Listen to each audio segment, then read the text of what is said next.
Welcome back to another deep dive into ancient history, where tonight we're journeying to one of the world's most legendary cities, Troy. Picture this, a magnificent fortress city perched on a hill overlooking the strategic waterways between Europe and Asia, where Bronze Age kings ruled over a crossroads of civilizations and where the greatest war story ever told may have actually happened. Tonight, you'll walk through the ruins of not just one Troy, but 9 different cities built one on top of another over 3,000 years. You'll witness the rise and fall of Bronze Age civilizations stand beside Heinrich Schliemann as he unearths treasures that have been buried for millennia, and explore how archaeologists piece together the puzzle of what really happened at this legendary site.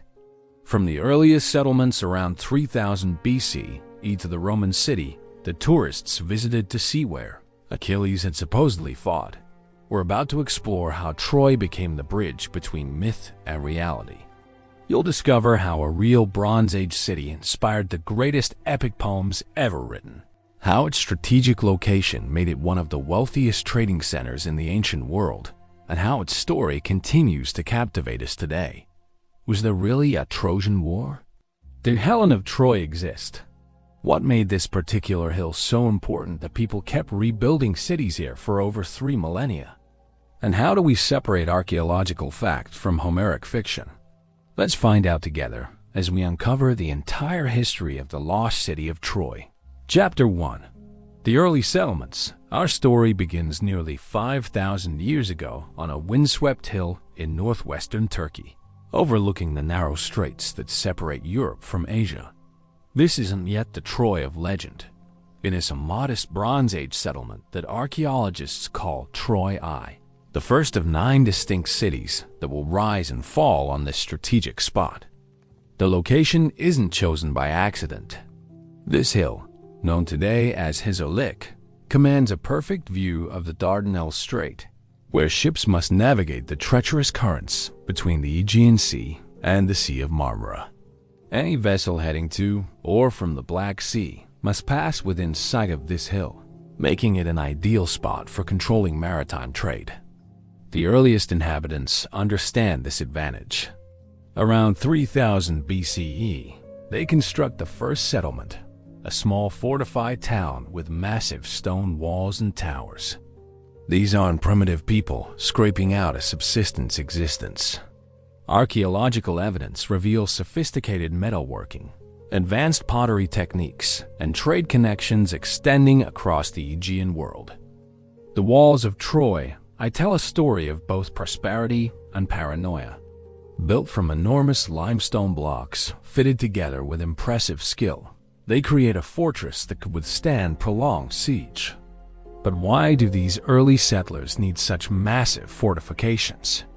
The answer lies in Troy's greatest asset and greatest vulnerability: its location at the crossroads of continents.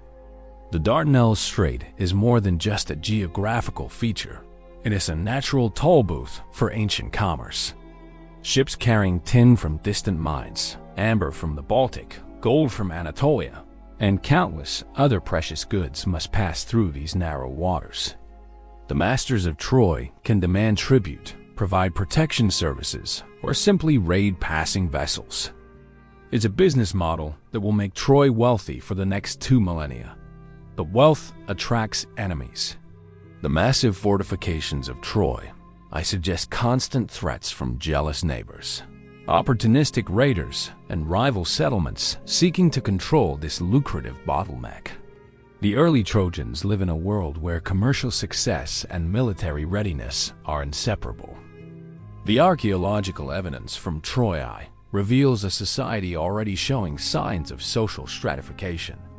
Some houses within the walls are larger and better constructed than others, suggesting the emergence of a ruling elite. Precious objects like gold jewelry, silver vessels, and imported ceramics cluster in certain areas, indicating the concentration of wealth among the powerful. The metalworking capabilities of Troy I are particularly impressive. These early inhabitants master bronze working techniques that allow them to create weapons, tools, and decorative objects of remarkable quality. Their bronze axes and spearheads match anything produced elsewhere in the Aegean world, while their jewelry and vessels demonstrate artistic sophistication that contradicts any notion of these being primitive people. Trade networks extending from Troy, I reach across the known world. Pottery shards found in the ruins include pieces from the Cycladic Islands, mainland Greece, and various Anatolian centers. This isn't random exchange. It has evidence of systematic commercial relationships that allow Troy to access raw materials, finished goods, and luxury items from across the eastern Mediterranean. The religious practices of Troy remain mysterious, but tantalizing clues suggest beliefs that will persist throughout Troy's long history. Figurines depicting female deities, possibly fertility goddesses, appear in domestic contexts. Animal sacrifices leave their traces in ash deposits and bone fragments. Most intriguingly, evidence suggests the early Trojans already consider their hill sacred, setting the stage for the religious traditions that will make Troy a pilgrimage destination in later centuries. The end of Troy comes violently around 2500 BCE. Archaeological layers show clear evidence of destruction by fire, with collapsed walls and burned buildings creating a debris layer that early excavators found throughout the site. Whether this destruction results from earthquake, enemy attack, or internal conflict remains unclear, but it marks the end of the first chapter in Troy's long story. Yet even in destruction, Troy I establishes patterns that will define the site's future. The strategic importance of the location ensures rapid rebuilding. The commercial opportunities provided by the strait guarantee continued prosperity, and the defensive challenges posed by Troy's wealth ensure that future cities will be even more heavily fortified than their predecessor. The legacy of Troy I extends beyond its physical remains. This first city establishes Troy as a major player in Bronze Age Aegean politics and economics. Its destruction and rebuilding create the first layer in what will become a complex archaeological palimpsest, where each successive city builds upon the ruins of its predecessors. More importantly, Troy I begins the process that will eventually transform this Anatolian hilltop into the setting for humanity's greatest war story. The real conflicts, real destruction, and real human drama of Bronze Age. Troy will provide the historical foundation upon which later poets will build their immortal tales of gods and heroes. Chapter 2. The Rise of Bronze Age Power. From the ashes of Troy rises a settlement that dwarfs its predecessor in both size and sophistication. Troy II, built around 2500 BCE, represents the emergence of Troy as a major Bronze Age power, capable of projecting influence far beyond its hilltop fortress and controlling trade networks that span the known world. The builders of Troy II understand that their predecessor's destruction offers an opportunity for radical improvement. Instead of simply rebuilding the old settlement, they create something entirely new, a planned city with massive defensive walls, sophisticated architecture, and public buildings that announce Troy's arrival as a regional superpower. The Great Gate of Troy II still inspires awe among archaeologists today. This monumental entrance, flanked by towers and protected by multiple defensive systems, represents Bronze Age military engineering at its finest. Approaching enemies must navigate a complex series of passages, courtyards, and choke points, while defenders rain projectiles down from protected positions. It's designed not just to repel attacks, but to intimidate potential enemies with a display of Trojan power and sophistication. But Troy I's greatness extends far beyond military architecture. Within the walls, excavators have uncovered evidence of a thriving urban center with specialized craftsmen, international merchants, and a royal palace complex that rivals anything else in the Bronze Age Aegean. This isn't just a fortress, it's the capital of a maritime empire. The royal palace, located at the highest point of the citadel, demonstrates the wealth and power of Troy II's rulers.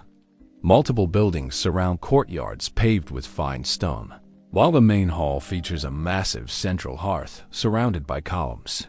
The architectural style shows influences from across the Aegean world, suggesting that Trojan kings employ craftsmen and architects from distant lands. More striking still is the evidence for Troy II's international connections.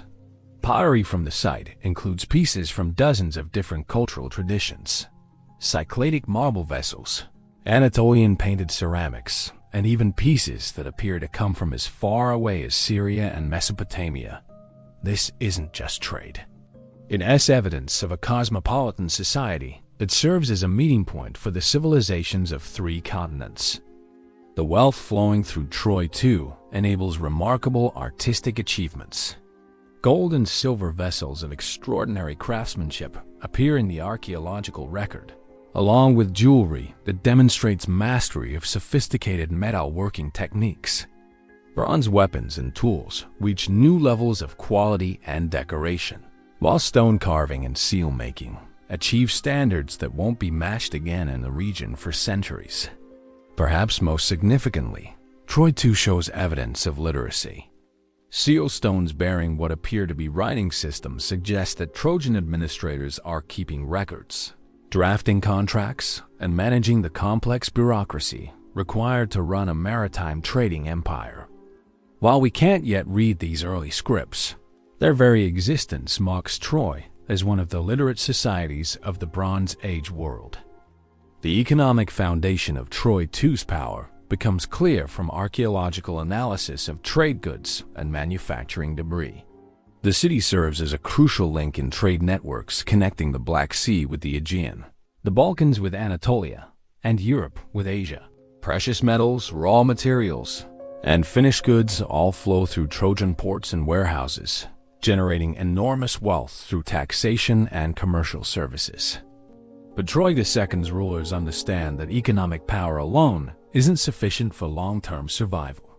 They invest heavily in military technology and defensive infrastructure, creating one of the most heavily fortified cities in the Bronze Age world. The walls are rebuilt multiple times during the city's existence, each iteration stronger and more sophisticated than the last. The military capabilities of Troy II extend beyond passive defense. Evidence suggests Trojan forces project power throughout the region, possibly controlling tributary settlements and allied cities. Bronze Age conflicts aren't just about territorial conquest. They're about controlling trade routes, securing resource access, and maintaining the commercial relationships that generate wealth. Religious practices in Troy II show increasing sophistication and international influence. Temples within the city honor deities whose worship extends throughout the Aegean world, while ritual objects suggest participation in religious networks that transcend political boundaries. The hilltop location begins developing the sacred associations that will make Troy a pilgrimage destination in later periods. The social structure of Troy II reflects its imperial pretensions. Archaeological evidence suggests a highly stratified society with a powerful royal family, a wealthy merchant class, skilled craftsmen, and probably slaves captured in warfare or purchased from distant markets. This social hierarchy provides the human resources necessary for maintaining Troy's commercial and military dominance. The end of Troy to around 2000 BCE comes through catastrophic destruction that leaves clear traces in the archaeological record. Unlike its predecessor, however, this destruction seems to result from human agency rather than natural disaster. Enemy attackers apparently break through the Great Walls, sack the city, and burn the royal palace. The wealth accumulated over centuries is either looted or destroyed in the conflagration. Yet even this destruction cannot destroy Troy's strategic advantages. The location remains too valuable, the commercial opportunities too lucrative, and the defensive position too strong for the site to remain abandoned. Within decades, new settlers arrive to begin the next chapter in Troy's story, building upon the ruins of their predecessors while learning from their successes and failures. The legacy of Troy II extends far beyond its physical remains. This city establishes Troy as a major player in Bronze Age international relations, creating political and commercial relationships that will influence regional developments for centuries. Its destruction becomes part of the violent history that will eventually inspire the epic tales of siege, betrayal, and heroic warfare. Chapter 3: Reconstruction and Innovation. Rising from the rubble of Troy II's destruction, the builders of Troy III through Troy V demonstrate remarkable resilience and innovation.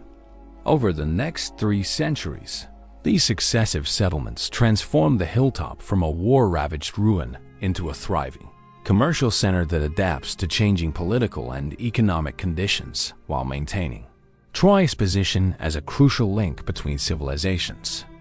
Troy III, constructed around 2000 BCE, shows clear evidence that its builders have learned from their predecessors' destruction.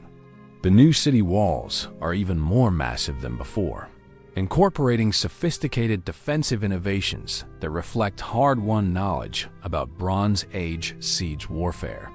Multiple gates provide secure access while creating killing fields where defenders can concentrate their fire on attacking enemies.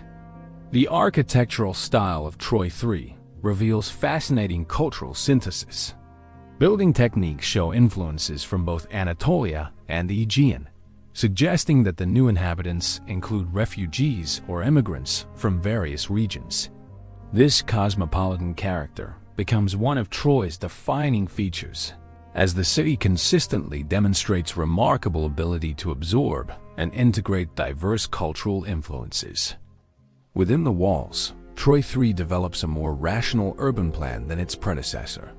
Streets follow logical patterns, neighborhoods serve specific functions, and public spaces provide venues for commerce and civic activities. This isn't random growth. It is deliberate urban planning that maximizes both defensive capabilities and commercial efficiency. The pottery from Troy III tells stories of expanding trade networks and technological innovation. New vessel forms appear that seem designed for specific commercial purposes: large storage jars for bulk commodities, specialized containers for precious liquids, and transport amphorae that can survive long sea voyages. The ceramics also show artistic influences from across the Eastern Mediterranean, indicating continued cultural exchange despite political upheavals. Troy IV, emerging around 1900 BCE, represents a period of remarkable prosperity and architectural achievement. The city expands beyond the original citadel area, with new residential districts spreading down the hillsides. For the first time, Troy becomes not just a fortress but a true city with distinct commercial, residential, and administrative quarters. The religious architecture of Troy IV demonstrates growing sophistication and regional influence. Temple complexes within the city honor deities whose worship extends throughout the Aegean world, while ritual deposits suggest that Troy has become a pilgrimage destination for worshippers from distant lands. The hilltop's sacred character, merely hinted at in earlier periods, now becomes fully developed. International diplomacy flourishes during the Troy IV period. Seal impressions and imported luxury goods suggest formal relationships with kingdoms throughout Anatolia, the Aegean Islands, and possibly as far away as Egypt and Mesopotamia. Troy's rulers exchange gifts with foreign potentates, negotiate commercial treaties, and probably arrange dynastic marriages that cement political alliances. The technological achievements of Troy IV are particularly impressive. Metalworking reaches new levels of sophistication, with bronze alloys optimized for specific purposes and decorative techniques that create objects of remarkable beauty. Textile production, evidenced by numerous loom weights and spindle whorls, develops into a major industry that produces goods for both local use and international export. Troy V, constructed around 1800 BCE, represents the culmination of this period's achievements. The city walls reach their greatest extent, encompassing an area that won't be matched again until the Roman period. Population estimates suggest that Troy V housed several thousand inhabitants, making it one of the largest cities in the Bronze Age Aegean world. The lower city of Troy V reveals the true scale of Trojan prosperity. Archaeological surveys have identified residential areas, workshops, cemeteries, and harbor facilities that extend far beyond the original citadel. This expanded settlement requires sophisticated systems for water supply, waste management, and defense, challenges that Trojan engineers meet with remarkable ingenuity. The commercial infrastructure of Troy V demonstrates its role as a major trading hub. Harbor installations at the base of the hill provide secure anchorage for merchant vessels, while warehouse complexes store goods awaiting transshipment. Standardized weights and measures found throughout the site suggest that Troy serves as a commercial center where merchants from different cultures can conduct business according to agreed-upon standards. Evidence from Troy V also reveals the darker side of Bronze Age prosperity. Weapons become more sophisticated and numerous, while defensive preparations suggest increasing military threats. The wealth flowing through Troy attracts both trading partners and potential enemies, creating a security dilemma that requires constant vigilance and military preparation. The social structure of Troy V shows increasing complexity and specialization. Different residential areas contain evidence of distinct social classes, from wealthy merchant families living in large houses with imported luxury goods to craftsmen working in specialized workshops. This social differentiation reflects Troy as growing role as a regional center where diverse populations come together for commercial and political purposes. Cultural achievements during the Troy V period include remarkable advances in artistic expression. Pottery decoration reaches new levels of sophistication, while metalwork demonstrates mastery of complex techniques for creating both functional and decorative objects. Stone carving and seal making achieve standards that influence artistic development throughout the region. The religious practices of Troy V show increasing formalization and international influence. Sacred areas within the city feature permanent temple structures, while ritual deposits suggest regular sacrificial activities. Most intriguingly, evidence suggests that Troy's religious significance extends beyond its immediate region, with pilgrims arriving from distant lands to honor deities associated with this sacred hilltop. The end of the Troy V period, around 1700 BCE, doesn't involve catastrophic destruction like earlier transitions. Instead, archaeological evidence suggests gradual transformation as new cultural influences enter the region. This peaceful transition reflects Troy's growing stability and diplomatic sophistication, as the city learns to adapt to changing circumstances without suffering complete destruction. The legacy of Troy IIIV period establishes patterns that will define Troy's future development. The city's ability to recover from destruction, adapt to new circumstances, and maintain its commercial and strategic importance demonstrates a resilience that will serve it well through future challenges. More importantly, these centuries of prosperity and cultural achievement create the foundation upon which Troy's greatest period and its most famous destruction will be built. Chapter 4. The Mighty Citadel, Troy V. From around 1700 BCE, Troy enters its greatest period of power and prosperity. Troy VI represents the pinnacle of Bronze Age achievement in northwestern Anatolia, a mighty citadel whose massive walls, sophisticated architecture, and international connections make it one of the most important cities in the ancient world. This is the Troy that will capture imaginations for millennia to come. The fortifications of Troy V are simply breathtaking. Rising from carefully cut limestone blocks, the walls tower over 20 feet high and stretch for nearly half a mile around the citadel. But these aren't just barriers. They're architectural masterpieces that combine defensive functionality with intimidating grandeur. The wall faces slope outward at precise angles calculated to deflect siege equipment, while the carefully fitted stones create surfaces so smooth that scaling them becomes virtually impossible. The construction techniques employed in Troy I represent Bronze Age engineering at its finest. Each limestone block is individually shaped to fit its specific position, creating walls of remarkable stability and durability. The builders understand principles of earthquake-resistant construction, incorporating features that allow the walls to flex during seismic events without collapsing. These walls will stand for over 1,000 years, surviving earthquakes, wars, and the slow erosion of time. But the true marvel of Troy I lies not just in its walls, but in the sophisticated urban center they protect. Archaeological investigations reveal a carefully planned city with distinct residential, commercial, and religious quarters. The main citadel, rising 50 feet above the surrounding plain, dominates the landscape for miles in every direction, while the lower city spreads across nearly 75 acres, making Troy I one of the largest settlements in the Bronze Age world. The royal palace complex at the summit of Troy I demonstrates the wealth and power of its rulers. Multiple buildings surround courtyards paved with fine stone, while the Great Hall features massive stone pillars supporting a roof that archaeologists estimate rose over 30 feet high.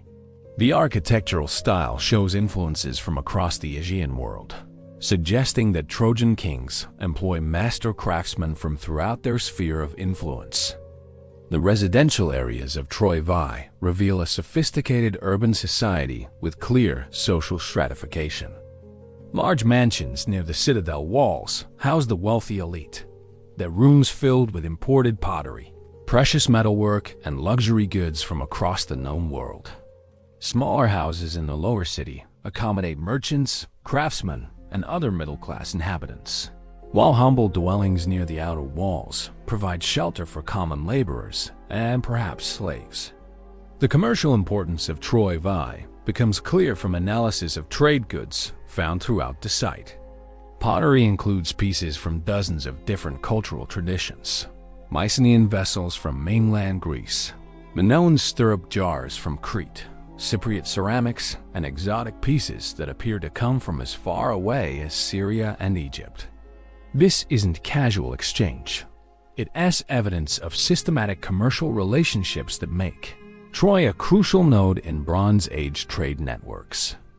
The strategic position that had always been Troy's greatest asset reaches its full potential during the Troy I period. The city controls not just the Dardanelles Strait, but land routes connecting Asia and Europe. Merchants traveling between the Black Sea and the Mediterranean, between Anatolia and the Balkans, and between countless other destinations must pass through or near Troy, generating enormous wealth through tolls, taxes, and commercial services. Archaeological evidence suggests that Troy I's influence extends far beyond its immediate territory. Trojan pottery appears in sites throughout the Aegean, while Trojan-style metalwork and weapons are found across Anatolia. This distribution pattern suggests either direct Trojan colonies, tributary relationships, or extensive trade networks centered on Troy's commercial and manufacturing capabilities. The military power of Troy I matches its commercial success. Weapons found in the archaeological layers include some of the finest Bronze Age metalwork ever discovered. Swords with perfectly balanced blades, spearheads of remarkable craftsmanship, and armor that demonstrates mastery of sophisticated manufacturing techniques. The quantity and quality of these weapons suggest that Troy maintains professional military forces capable of projecting power throughout the region. Religious practices in Troy VI show increasing sophistication and international connections. Sacred areas within the citadel feature permanent temple structures, while ritual deposits suggest regular sacrificial activities involving valuable offerings. Most intriguingly, evidence suggests that Troy's religious significance now extends throughout the Aegean world, with pilgrims arriving from distant lands to honor deities associated with the sacred hilltop. The cultural achievements of Troy I include remarkable advances in artistic expression and technological innovation.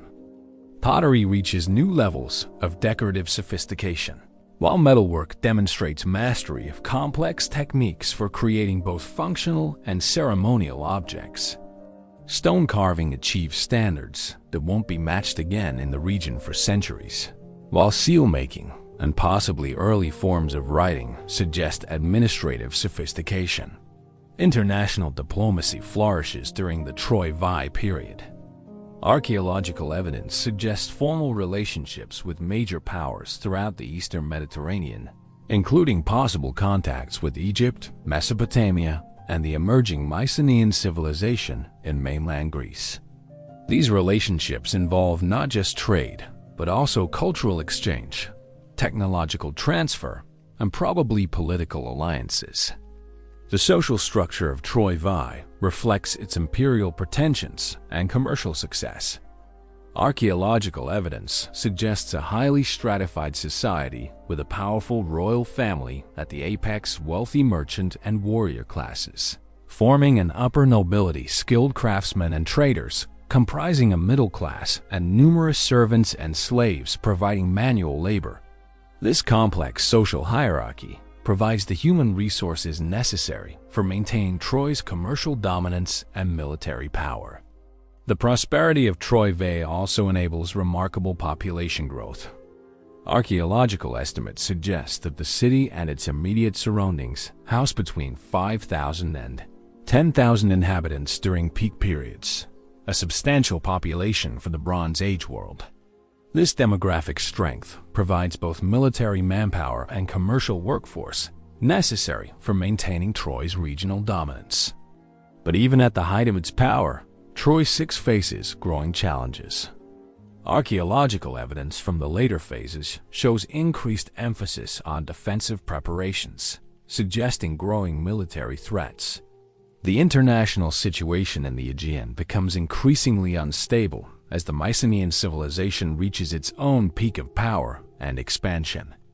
The end of Troy I comes around 1250 BCE through catastrophic destruction that creates one of archaeology's most dramatic discoveries. The destruction layer contains evidence of massive fire, collapsed buildings, and hasty abandonment. Whether this destruction results from earthquake, enemy attack, or other causes remains debated, but it marks the end of Troy's greatest period of power and prosperity. Yet the destruction of Troy I, rather than ending Troy's story, transforms it into legend. The wealth, power, and dramatic end of this mighty citadel will provide the historical foundation for humanity's greatest war stories, as later poets transform Bronze Age conflicts into immortal tales of heroes, gods, and epic warfare. Chapter 5. The Homeric Question. From the ashes of mighty Troy I rises a settlement that will become the most famous city in all of literature. Troy VIIa, built hastily upon the ruins of its predecessor around 1250 BCE, represents a fascinating paradox. A city diminished in grandeur but immortalized in song. A reduced fortress that will inspire the greatest war story ever told.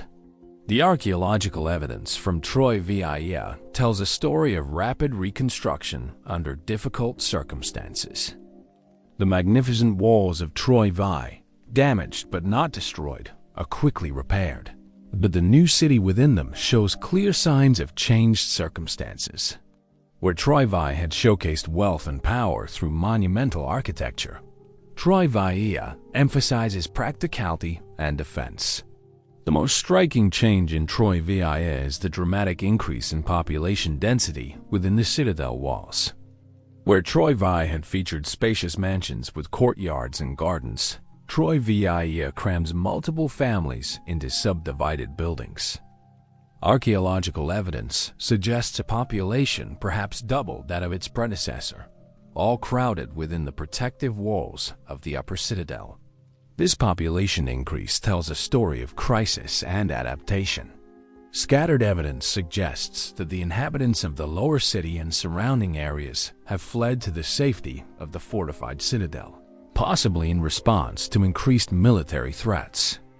The subdivision of large houses into smaller family units indicates not just population pressure, but also social changes that reduce the distinction between classes. Most tellingly, Troy VIIa shows obsessive attention to food storage and water security. Throughout the citadel, archaeologists have discovered large storage jars, pithoi, embedded in floors and built into house walls. These containers, capable of holding substantial quantities of grain, oil, and other foodstuffs, suggest preparation for prolonged siege conditions. The quantity and distribution of these storage facilities indicates systematic planning for survival under blockade. The water supply arrangements of Troy VIIa are particularly revealing. The city includes sophisticated systems for collecting and storing rainwater, while underground channels and tunnels suggest efforts to secure access to springs and wells outside the city walls. These elaborate preparations make sense only if the inhabitants expect to face lengthy siege warfare where normal supply lines will be cut.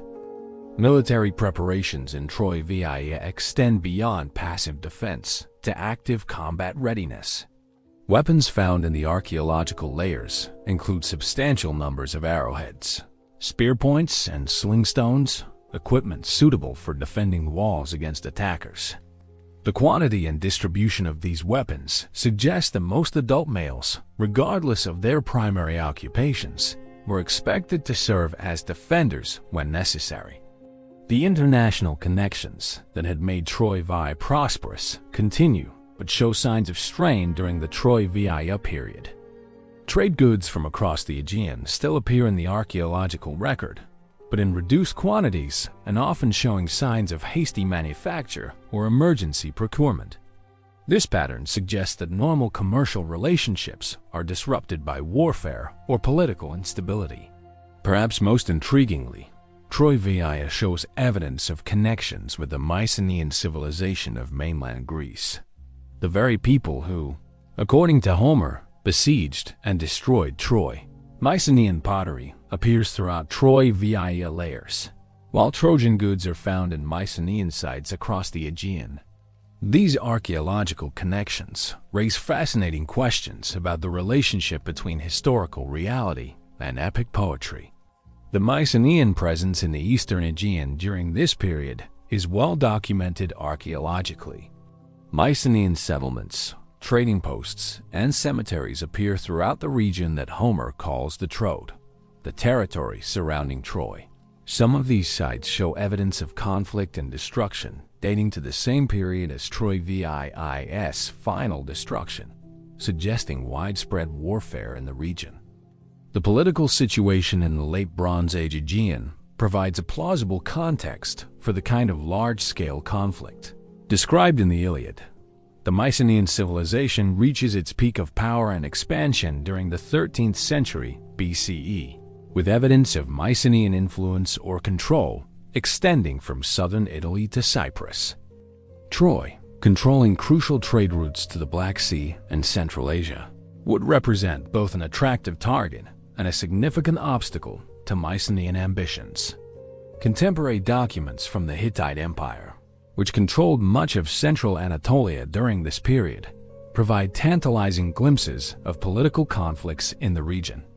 Hittite records mention a place called Wailusa, which many scholars identify with Homer's Ilias, Troy, and describe conflicts involving local rulers and foreign invaders. While these documents don't provide definitive proof of Homer's Trojan War, they do confirm that the region experienced significant political and military upheaval during the relevant period. The destruction of Troy VIIa around 1180 BCE creates one of archaeology's most dramatic and controversial discoveries. The destruction layer shows clear evidence of massive fire, violent destruction, and human bones scattered in ways that suggest warfare rather than natural disaster. In the ruins, archaeologists have found arrowheads embedded in walls, bronze spear points, and even what appears to be a human skull crushed by a large stone. The manner of Troy VIIa's destruction matches Homer's description of Troy's fall in several important details. The archaeological evidence suggests that attackers breached the walls, fought their way through the city, and burned the settlement so thoroughly that many buildings collapsed into the conflagration.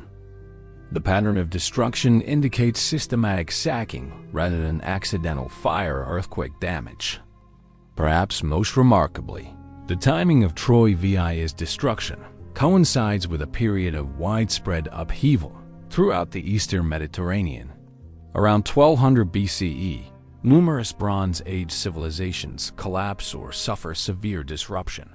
The Mycenaean palaces in Greece are abandoned, the Hittite Empire fragments, and the entire political structure of the late Bronze Age world dissolves. This period, which archaeologists call the Late Bronze Age collapse, provides a historical context in which a major war over Troy becomes not just possible but probable. The identity of Troy VIIa's destroyers remains debated, but the archaeological evidence offers intriguing clues. The weapons found in the destruction layer include types associated with Mycenaean warfare, while the systematic nature of the destruction suggests organized military forces rather than random raiders. The complete abandonment of the site after its destruction, unprecedented in Troy's long history, indicates that the attackers intended permanent elimination of Trojan power. Yet even as we examine the archaeological evidence for historical warfare at Troy, we must remember that Homer's Iliad was composed centuries after these events. The poet, whether a single individual or a tradition of singers, was telling stories about the distant past based on oral traditions that have been transmitted for generations. The relationship between archaeological Troy VIIa and literary Troy remains complex and continues to generate scholarly debate. The enduring fascination with the Trojan War stems partly from this tantalizing convergence of archaeology and literature. Troy VIIa provides just enough historical foundation to make Homer's story plausible, while leaving enough mysteries unsolved to keep the questions alive. Did Agamemnon really lead 1,000 ships against Troy? Did Achilles and Hector fight their legendary duel? Did a wooden horse really breach Troy's walls? Archaeology can't answer these specific questions, but it can confirm that a great Bronze Age city was indeed destroyed by warfare at approximately the right time and place. The destruction of Troy VIIa marks the end of Bronze Age Troy as a major regional power. The city's strategic location ensures that it will be rebuilt again, but never again will Troy command the wealth, influence, and international connections that made it a worthy adversary for the greatest heroes of Greek legend. Chapter 6: Dark Ages and Decline. The catastrophic destruction of Troy VIIa around 1180 BCE marks the beginning of the darkest period in the site's long history. For nearly 5 centuries, the hill that had witnessed Bronze Age splendor and inspired epic poetry became a shadow of its former self, reflecting the broader collapse of civilization throughout the Eastern Mediterranean during what historians call the Late Bronze Age collapse. The first settlement to rise from Troy VIIa's ashes tells a story of dramatic decline and changed circumstances. Troy VIIa, hastily constructed around 1150 BCE, occupies only a fraction of the earlier city's area. The magnificent walls still stand, but within them, archaeologists find evidence of a much reduced population living in crude dwellings that bear no resemblance to the sophisticated architecture of earlier periods. The pottery from Troy VIIb reveals the extent of cultural disruption. Gone are the fine Mycenaean imports and sophisticated local ceramics that characterized earlier periods. Instead, the inhabitants use roughly made vessels that show influences from Balkan and Central European traditions. This ceramic evidence suggests that Troy VIIb's population includes significant numbers of newcomers from the north, possibly refugees from conflicts elsewhere or new settlers taking advantage of the power vacuum. The economic foundations that had sustained Troy for over a millennium largely disappeared during this period. The international trade networks that had made Troy wealthy have collapsed along with the Bronze Age civilizations that sustained them. The Mycenaean palaces lie abandoned, the Hittite Empire has fragmented, and the elaborate commercial relationships that connected the ancient world have dissolved into localized exchange systems. Archaeological evidence from Troy VIIa shows a community struggling to maintain basic subsistence rather than engaging in long-distance commerce. Storage facilities are much smaller than in previous periods, while the variety of goods found in the ruins suggests limited access to exotic materials and luxury items. The inhabitants appear to practice a mixed economy of agriculture, animal husbandry, and small-scale crafts, far removed from the commercial sophistication of their Bronze Age predecessors. The religious practices of Troy VIIb also show significant changes from earlier periods. While some traditional sacred areas continue to be used, the elaborate ritual deposits and temple complexes of Troy VI and VIIa largely disappear. Instead, archaeologists find evidence of simpler religious practices, often conducted in domestic contexts rather than public spaces. This shift suggests both reduced resources for maintaining elaborate cults and changes in religious beliefs brought by new populations. Troy VIIb ends around 1100 BCE, apparently through peaceful abandonment rather than violent destruction. Archaeological evidence suggests that the population gradually dwindles until the site is finally deserted. This abandonment marks the first time in over 2 millennia that the strategic hill lies completely uninhabited, a dramatic indication of how thoroughly the late Bronze Age collapse has disrupted traditional patterns of settlement and power. For nearly 2 centuries, from roughly 1100 to 900 BCE, Troy remains largely deserted. Occasional pottery shards and other artifacts suggest sporadic use by passing travelers or temporary camps, but no permanent settlement exists on the hill during this period. The Great Walls stand empty, slowly deteriorating under the assault of weather and time, while vegetation gradually reclaims the ruins. This abandonment reflects broader patterns throughout the Aegean world during the early Iron Age. Many Bronze Age sites remain uninhabited for generations, while new settlements often choose different locations that reflect changed political and economic circumstances. The old centers of power, dependent on international trade and complex administrative systems, prove unable to adapt to the simpler, more localized conditions of the post-Bronze Age world. When Troy finally experiences resettlement around 900 BCE, the new inhabitants establish what archaeologists call Troy VIII. This settlement shows clear Greek influence, with pottery, building techniques, and religious practices that reflect the expansion of Greek colonization throughout the Aegean and Eastern Mediterranean. However, Troy VIII remains a modest settlement, nothing like the major city that had dominated the region. During the Bronze Age, the Greek settlers of Troy VIII faced the challenge of building a new community on a site loaded with historical significance, but lacking the economic advantages that had made earlier Troy prosperous.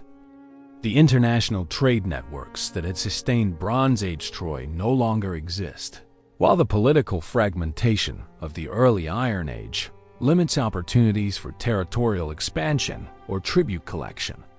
Archaeological evidence from Troy VIII reveals a community that combines Greek colonial traditions with adaptation to local conditions. The settlers establish religious practices that honor both Greek deities and local traditions, while their material culture blends Greek elements with influences from surrounding Anatolian populations. This cultural synthesis reflects the complex process of Greek colonization, which typically involved negotiation and accommodation with existing populations rather than simple replacement. The pottery from Troy VIII shows connections with various Greek communities throughout the Aegean, but the quantities involved suggest modest trade relationships rather than major commercial operations. The inhabitants appear to practice agriculture, animal husbandry, and small-scale crafts, supporting a population that probably numbered in the hundreds rather than the thousands who had lived in Bronze Age Troy. Religious practices in Troy VIII show interesting continuities with earlier periods despite the break in settlement. Some traditional sacred areas continue to be used for ritual purposes, while new cult practices reflect Greek religious traditions. Archaeological evidence suggests that the hill retains associations with sacred power that transcend specific religious systems, helping to explain why successive cultures continue to treat the site as religiously significant. The strategic position that had always been Troy's greatest asset proves less valuable during the early Iron Age than in earlier periods. The political fragmentation of the post-Bronze Age world reduces opportunities for controlling trade routes, while the simpler economic systems of the period generate less wealth available for taxation or tribute. Troy's location remains advantageous, but not sufficiently so to support a major city. Troy I continues for several centuries, gradually growing in size and sophistication as the broader Greek world recovers from the Dark Ages. By 700 BCE, the settlement shows evidence of increased prosperity and population, with better quality pottery, more substantial buildings, and expanded trade connections. However, this growth occurs within limits imposed by changed political and economic circumstances. The transformation of Troy from Bronze Age superpower to modest Iron Age settlement reflects broader changes in Mediterranean civilization during this period. The complex centralized societies of the late Bronze Age give way to simpler, more localized communities that must adapt to reduced resources and opportunities. Troy's experience during the Dark Ages illustrates both the fragility of ancient civilizations and their capacity for renewal under changed circumstances. Most importantly for Troy's later history, the Dark Ages period establishes the foundation for the site's transformation from historical reality into literary legend. As memory of Bronze Age Troy fades into oral tradition, the stories of its greatness and destruction become raw material for the epic poetry that will make Troy immortal in human consciousness.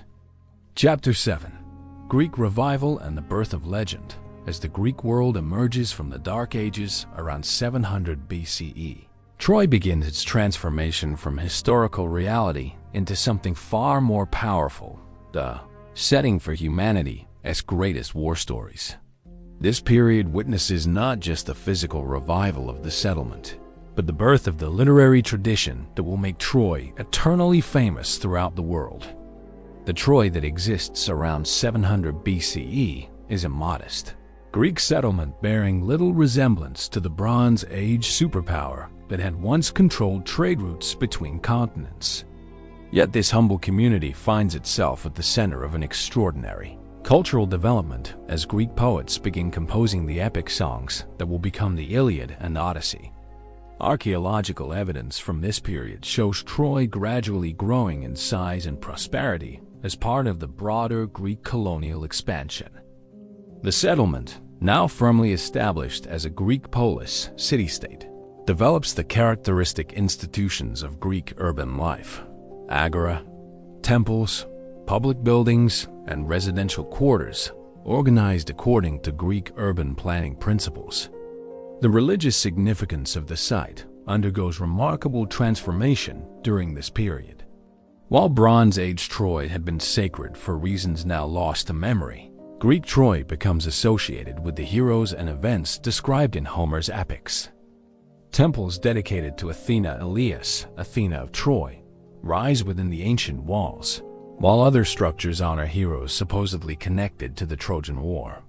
The composition of the Homeric epics, whether by a single poet named Homer or by a tradition of singers working over generations, represents one of the most significant cultural achievements in human history. These poems, drawing on oral traditions about Bronze Age conflicts, transform ancient warfare into timeless stories about heroism, honor, love, and the human condition. The Iliad, focusing on events during the Siege of Troy, creates characters and situations that continue to resonate with audiences nearly 3 millennia after its composition. Achilles' rage, Hector's nobility, Helen's beauty, and Priam's grief become archetypal human experiences that transcend their specific historical context.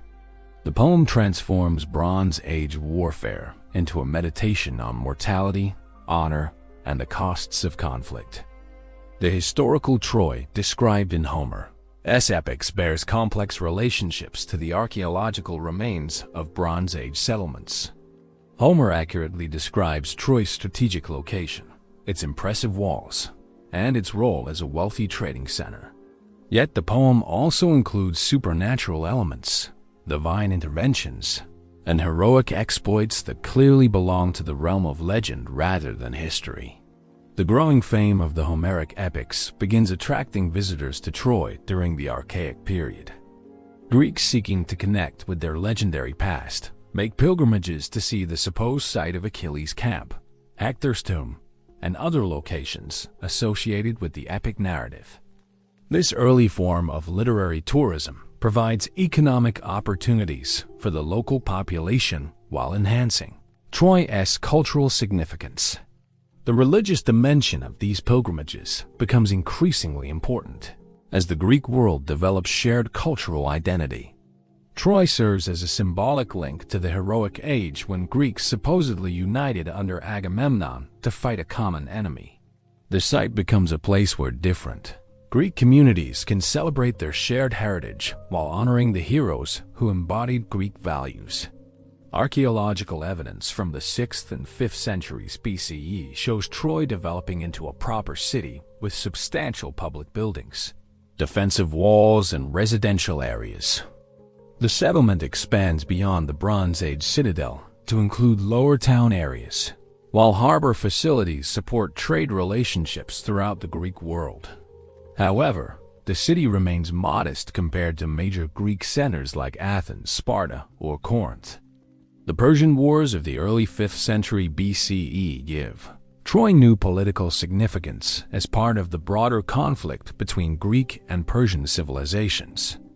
The Persian Empire, which controls much of Anatolia, includes Troy within its sphere of influence, while the Greek city-states view the site as symbolically important for their own cultural identity. Xerxes' visit to Troy in 480 BCE, during his invasion of Greece, demonstrates the site's growing symbolic importance. According to Greek historians, the Persian king sacrifices cattle to the spirit of Priam and honors the Trojan heroes, claiming them as ancestors in his war against the Greeks. This episode illustrates how Troy's legendary status transcends ethnic and political boundaries to become part of broader Mediterranean cultural consciousness.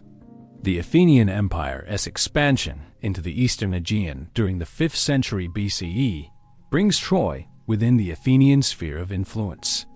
Athenian colonists settle in the region, while Athenian cultural influences appear in Troy's art, architecture, and religious practices.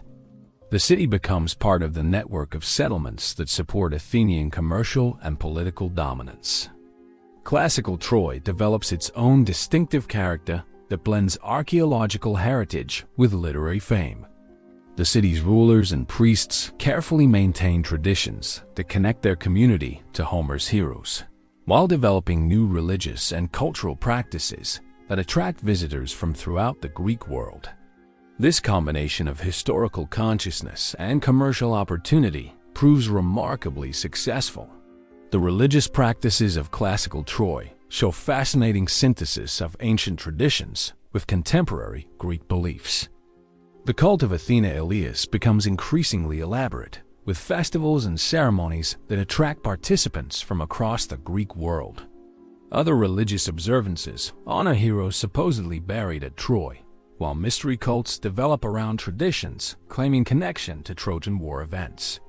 Literary and artistic development in classical Troy reflects the community's unique position as the setting for epic poetry. Local artists specialize in creating works that illustrate scenes from the Iliad and Odyssey, while poets and performers find ready audiences among pilgrims and tourists seeking authentic connections to Homer's stories. The city becomes a center for preserving and transmitting epic traditions.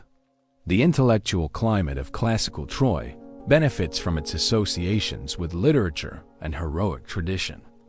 Scholars arrived to study the relationship between Homer's descriptions and the physical landscape, while philosophers used Trojan War themes to explore questions about fate, heroism, and moral responsibility. The city develops a reputation as a center for literary and philosophical discussion.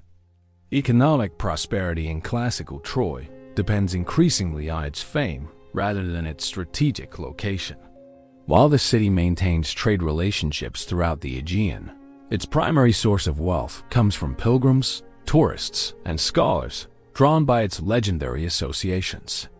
This cultural economy proves more stable than the military and commercial activities that had sustained Bronze Age Troy.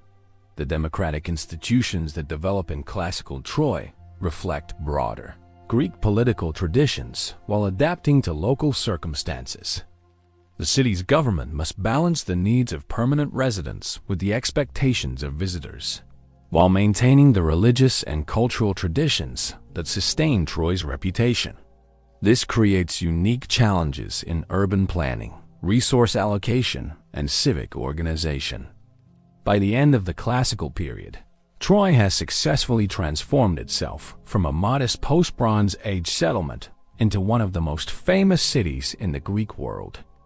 While it lacks the political power or economic resources of major centers like Athens or Sparta, its cultural significance ensures continued prosperity and international recognition.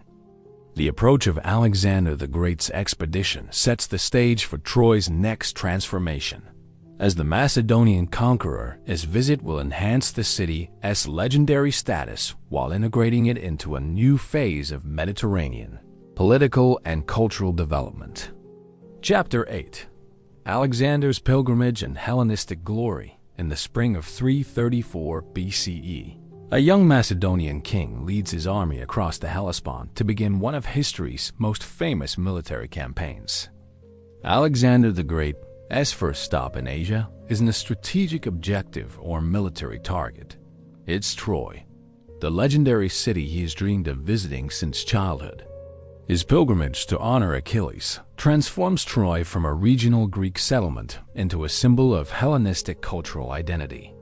Alexander's approach to Troy demonstrates his sophisticated understanding of propaganda and cultural symbolism. As his army crosses from Europe to Asia, following in the supposed footsteps of Agamemnon's expedition, Alexander consciously positions himself as the heir to Greek heroic tradition. His visit to Troy becomes a carefully orchestrated ceremony that legitimizes his Asian conquests while inspiring his soldiers. The rituals Alexander performs at Troy reveal his deep engagement with Homeric poetry and heroic ideals. According to contemporary accounts, he runs naked around Achilles' tomb, honors the hero with sacrifices and ceremonies, and receives from the Temple of Athena a shield supposedly carried by a Trojan war hero. These aren't casual tourist activities. They're deliberate statements about his mission and identity. Alexander's famous declaration at Achilles' tomb that the hero was fortunate to have Homer immortalize his deeds reveals both his literary sophistication and his understanding of fame's relationship to historical achievement. The young king recognizes that Homer's poetry has made Achilles more famous than any actual historical figure, a lesson he will apply to his own pursuit of immortal glory. The impact of Alexander's visit on Troy itself proves immediate and transformative. The city receives substantial gifts and privileges from the conqueror, while its status as a pilgrimage destination for heroic emulation attracts followers and imitators throughout the Hellenistic period. Alexander's example establishes a tradition of royal visits that continues for centuries. Following Alexander's conquest, Troy benefits enormously from the cultural synthesis that characterizes the Hellenistic period. The city becomes a meeting point for Greek, Persian, and local Anatolian traditions, while its legendary associations make it attractive to the various kingdoms that emerge from Alexander's empire. Successive rulers compete to demonstrate their cultural sophistication by patronizing Troy's temples and festivals. The Seleucid Empire, which controls much of Western Asia after Alexander's death, shows particular interest in Troy's development. Seleucid kings sponsor building projects, religious festivals, and cultural activities that enhance the city's reputation throughout the Hellenistic world. Under their patronage, Troy develops some of the most impressive architecture in its long history. Archaeological evidence from Hellenistic Troy reveals a city transformed by prosperity and royal patronage. New temples dedicated to various deities rise within the ancient walls, while public buildings, theaters, and residential areas expand the urban area well beyond the Bronze Age citadel. The famous walls of Troy I are carefully preserved and restored, maintaining the site's connection to its legendary past. The Temple of Athena Elias becomes the focal point of Troy's religious and cultural life during the Hellenistic period.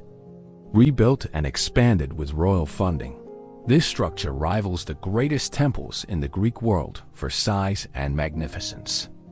Its treasures include weapons, armor, and other artifacts supposedly connected to Trojan war heroes, making it both a religious center and a museum of heroic tradition. Religious festivals at Hellenistic Troy attract participants from throughout the Mediterranean world. The Panathenea Elias, celebrated annually in honor of Athena, features athletic competitions, dramatic performances, and religious ceremonies that draw thousands of visitors.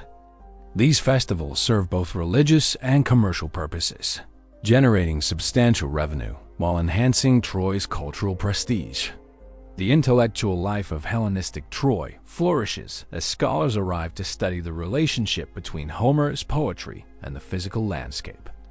Early forms of literary criticism develop as thinkers examine the accuracy of epic descriptions, while geographers and historians use Troy as a case study in the relationship between literature and historical reality. The city becomes a center for what we might recognize as early archaeological and literary scholarship. Artistic production in Hellenistic Troy reaches remarkable sophistication as local workshops specialize in creating objects related to Trojan War themes. Sculptors, painters, and craftsmen develop distinctive styles for depicting epic scenes, while architects design buildings that consciously evoke heroic associations. This artistic specialization creates a unique cultural identity that distinguishes Troy from other Hellenistic cities.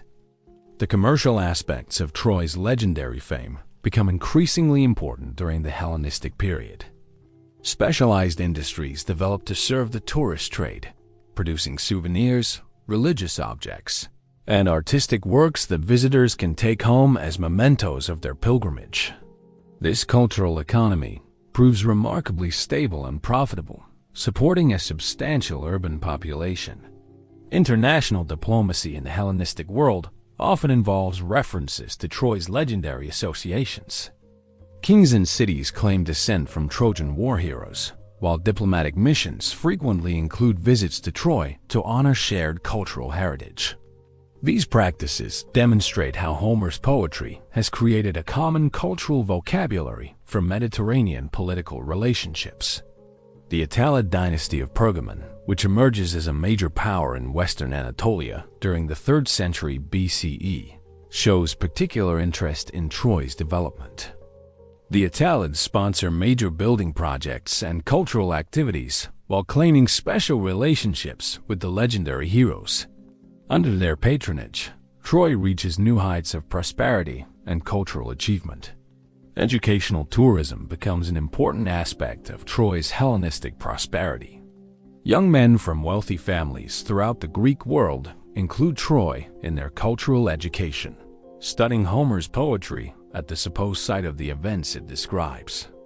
This practice establishes Troy as an essential destination for anyone claiming cultural sophistication. The preservation and interpretation of Troy's archaeological remains becomes increasingly sophisticated during the Hellenistic period.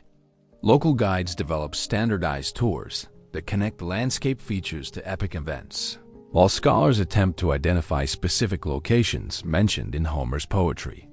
This early form of archaeological interpretation influences how subsequent generations understand the relationship between literary and historical evidence. Military strategists study Troy's legendary siege as an example of ancient warfare techniques, while architects examine the famous walls as models of defensive construction.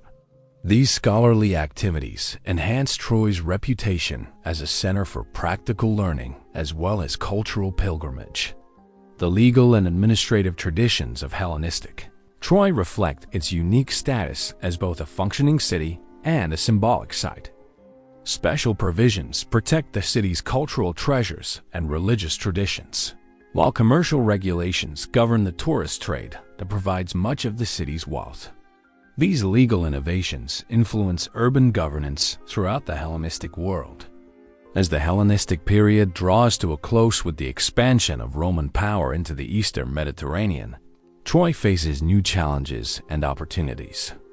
The city's legendary associations, enhanced by centuries of Greek cultural development, position it well for adaptation to Roman cultural values and political systems. The stage is set for Troy's transformation into a Roman tourist destination.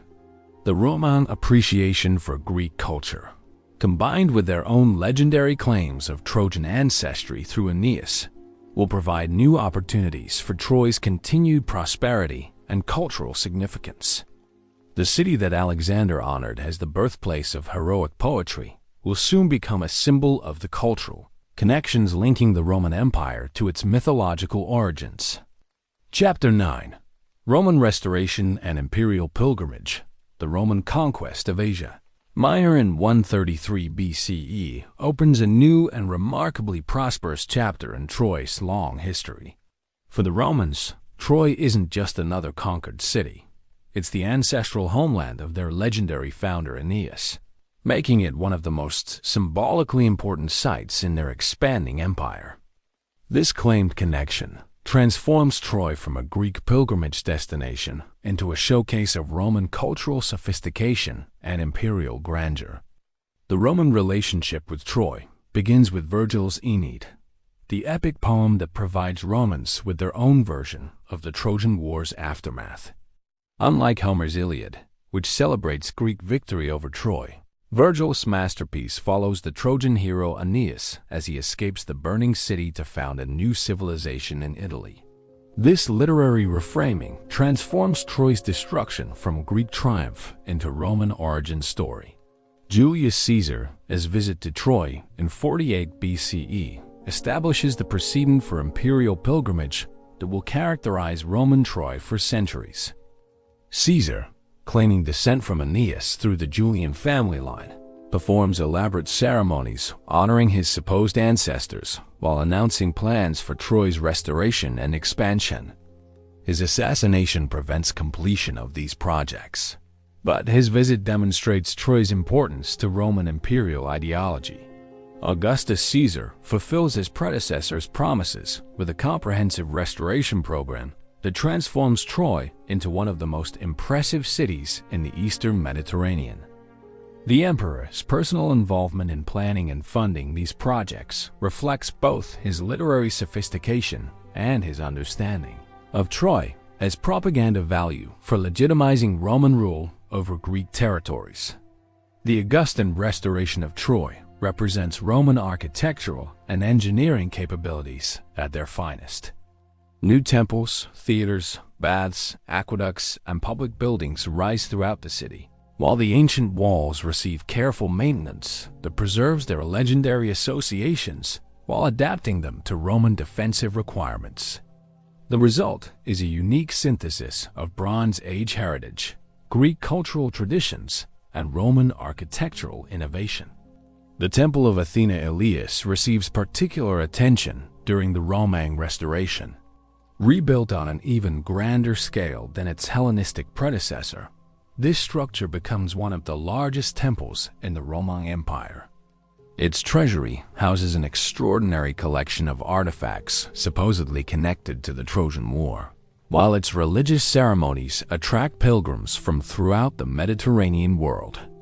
Roman Troy develops into a major tourist destination that rivals Athens, Delphi, and other famous sites for cultural significance and visitor numbers.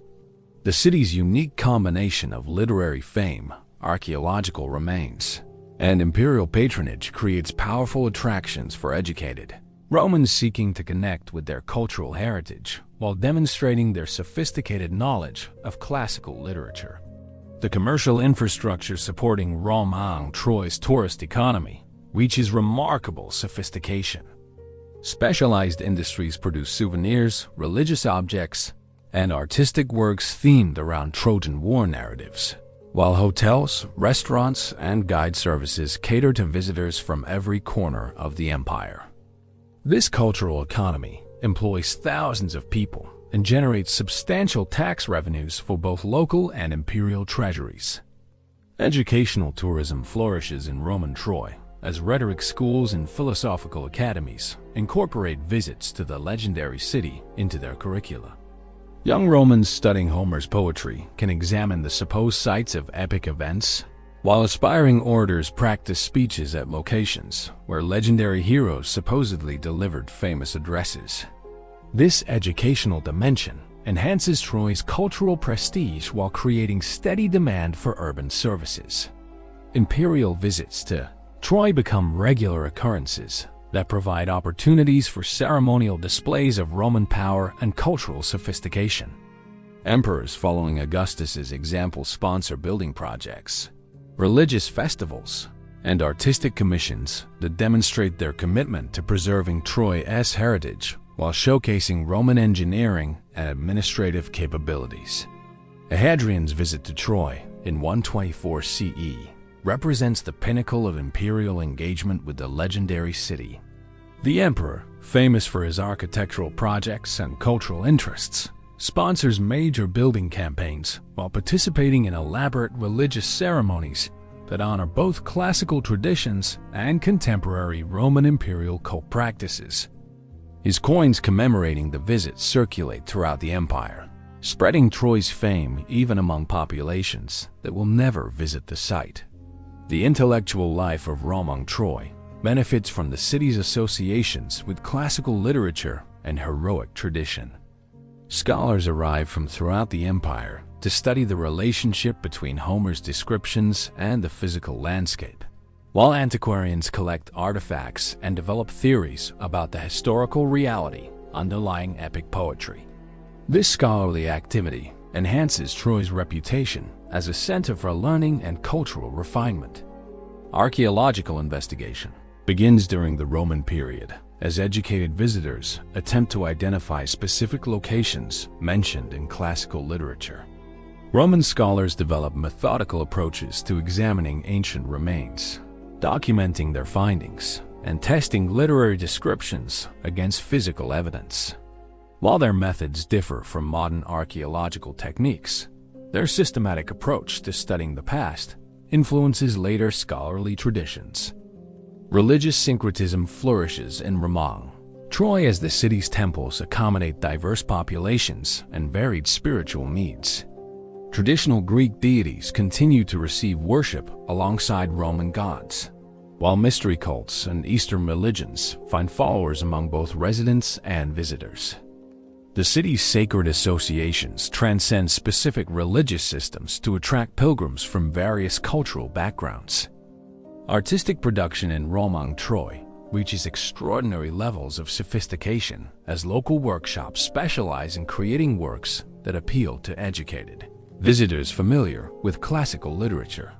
Sculptors develop distinctive styles for depicting Trojan War scenes, while painters and mosaic artists create decorative programs that transform private houses and public buildings into galleries illustrating epic poetry.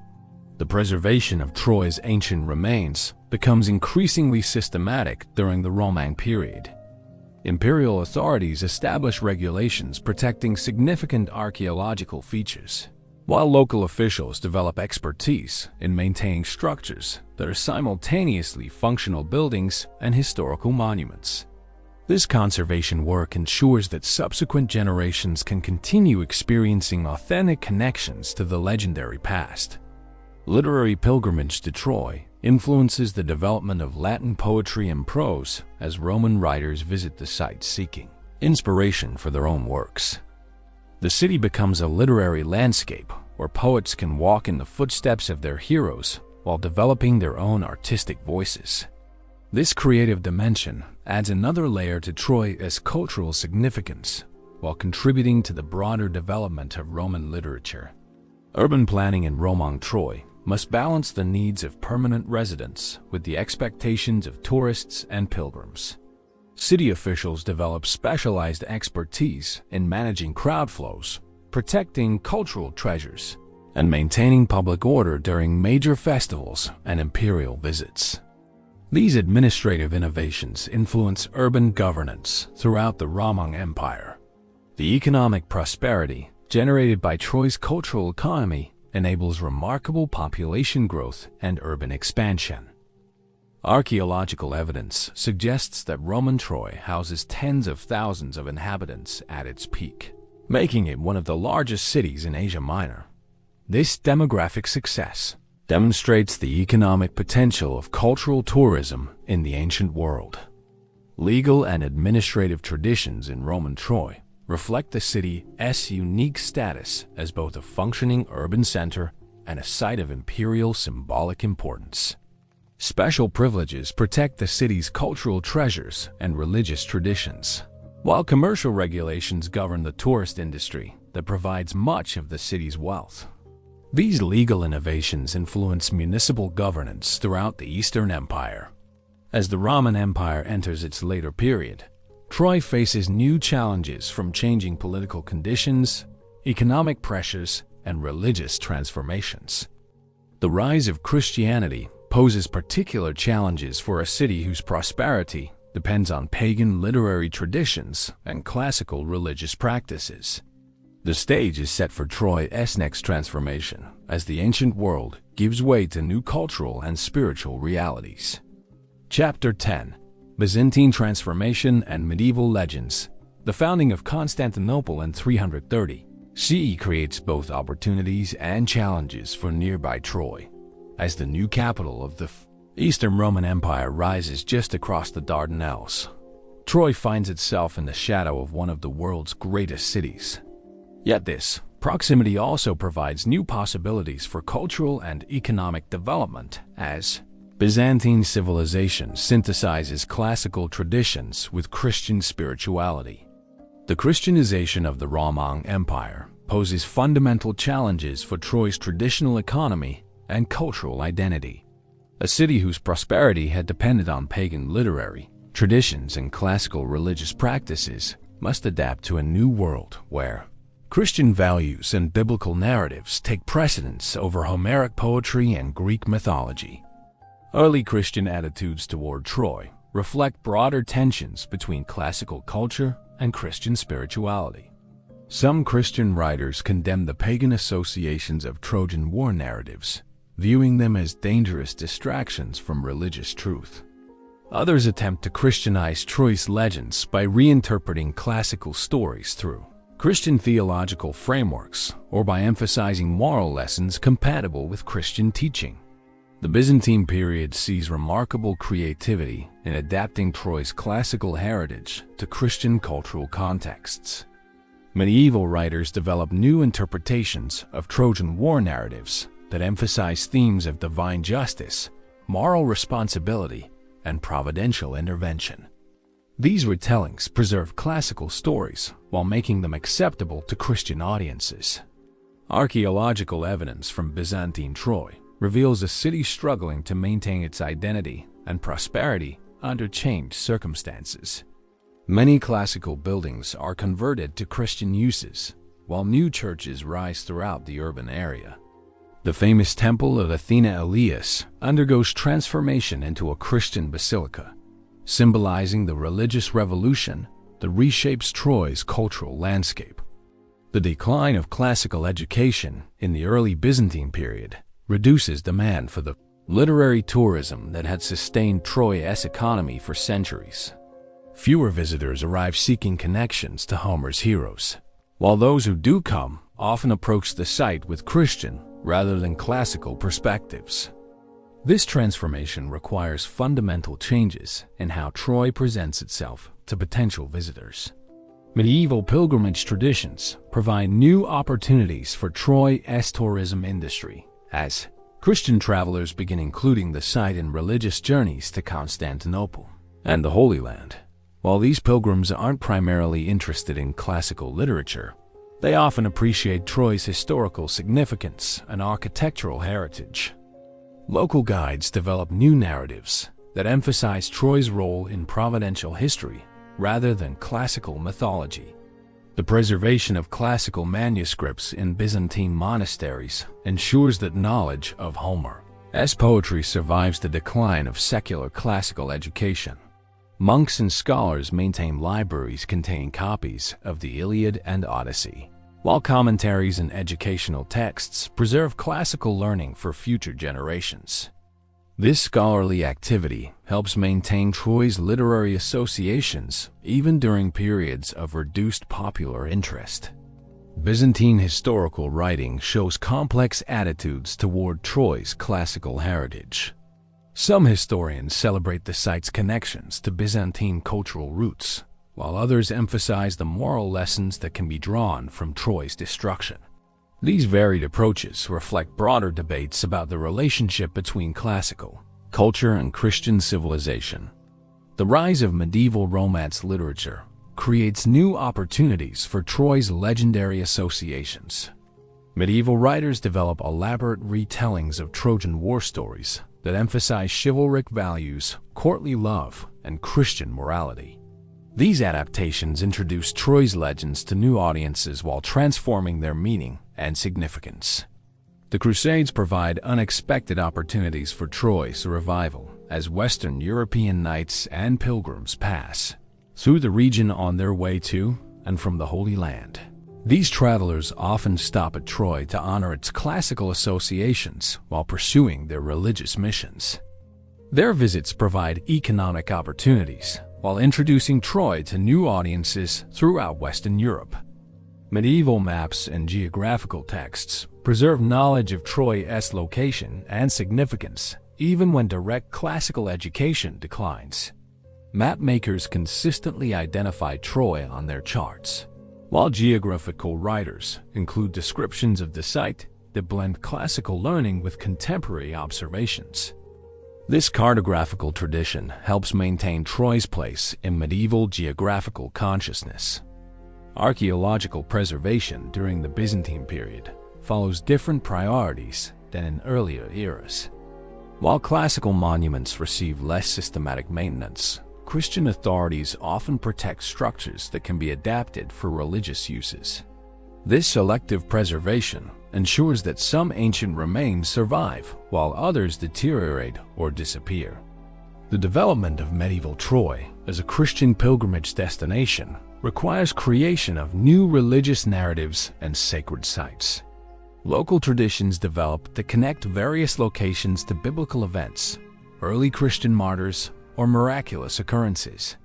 These religious associations provide alternatives to classical legends while maintaining Troy's reputation as a spiritually significant place. Artistic production in Byzantine Troy reflects the complex relationship between classical heritage and Christian culture.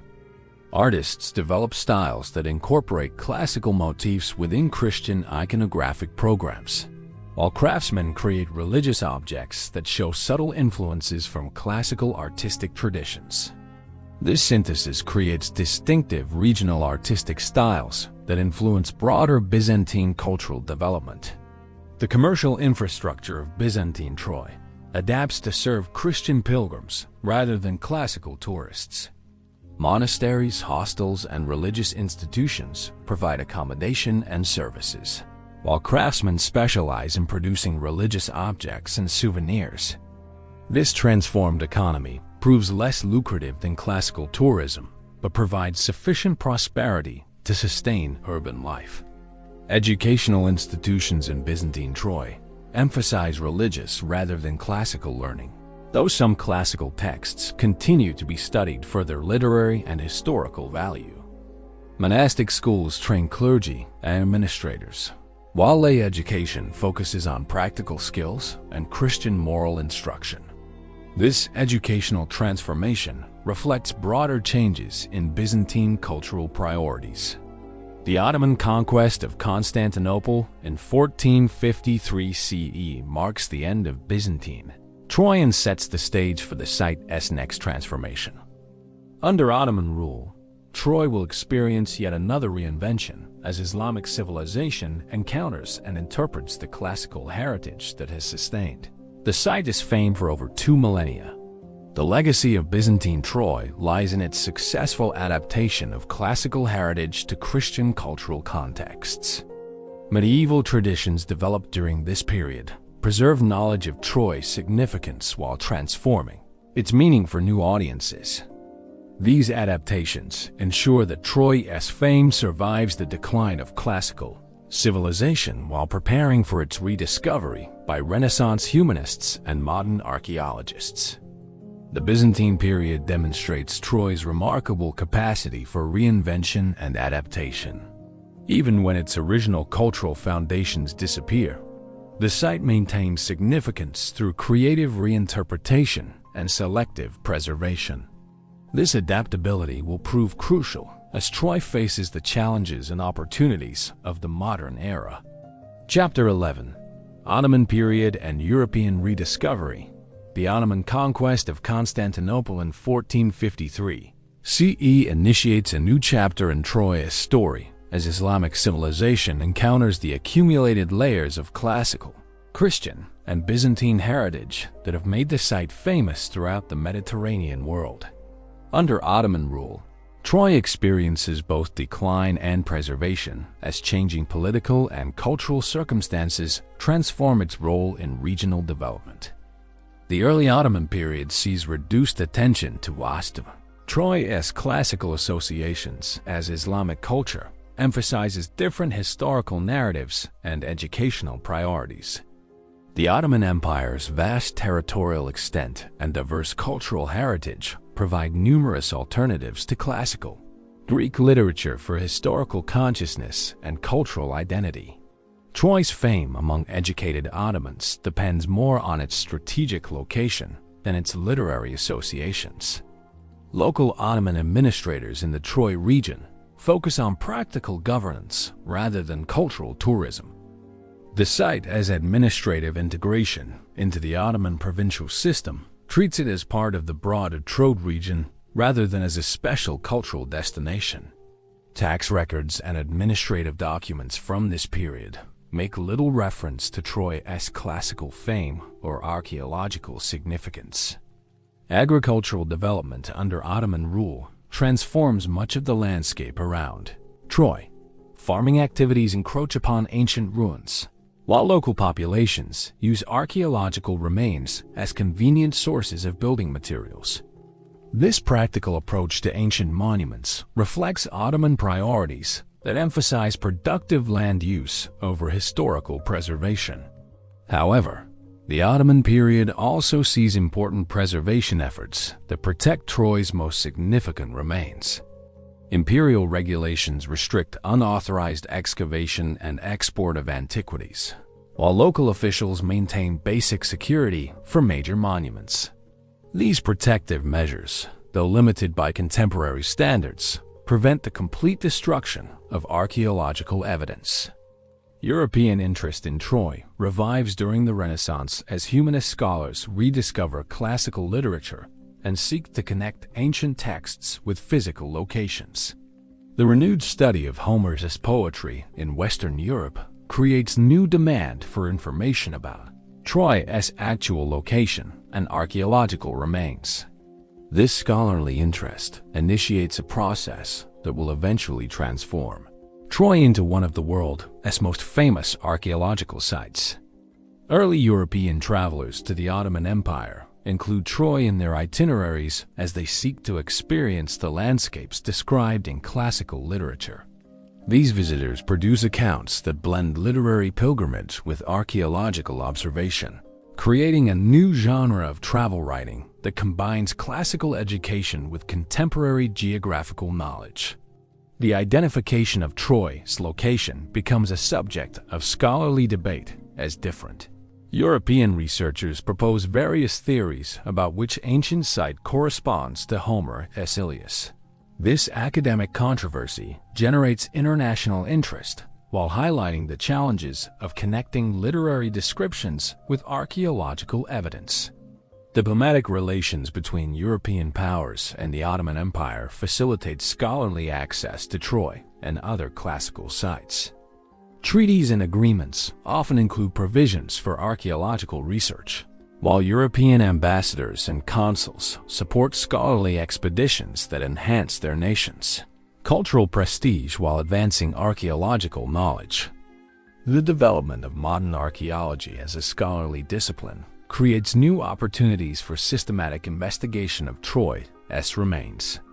European scholars apply increasingly sophisticated methods to excavating, documenting, and interpreting ancient sites, while institutional support from universities and museums enables long-term research projects.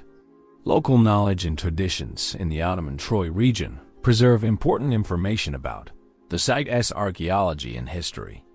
Greek, Turkish, and other local populations maintain oral traditions that connect landscape features to legendary events, while practical knowledge about ancient remains helps guide early archaeological investigations.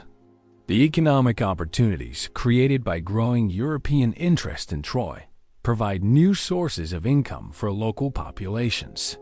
Guide services, artifact sales, and accommodation for visitors create employment while generating revenue that helps justify preservation efforts.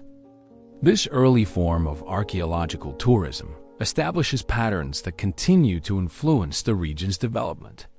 Ottoman policies toward European archaeological activities reflect broader imperial attitudes about cultural heritage and foreign research. While generally permissive, Ottoman authorities maintain oversight of excavation activities and retain ultimate control over significant discoveries. These policies balance international scholarly cooperation with protection of imperial sovereignty. The rise of Romantic nationalism in 19th century Europe enhances interest in Troy as European nations seek to connect their modern identities with classical heritage.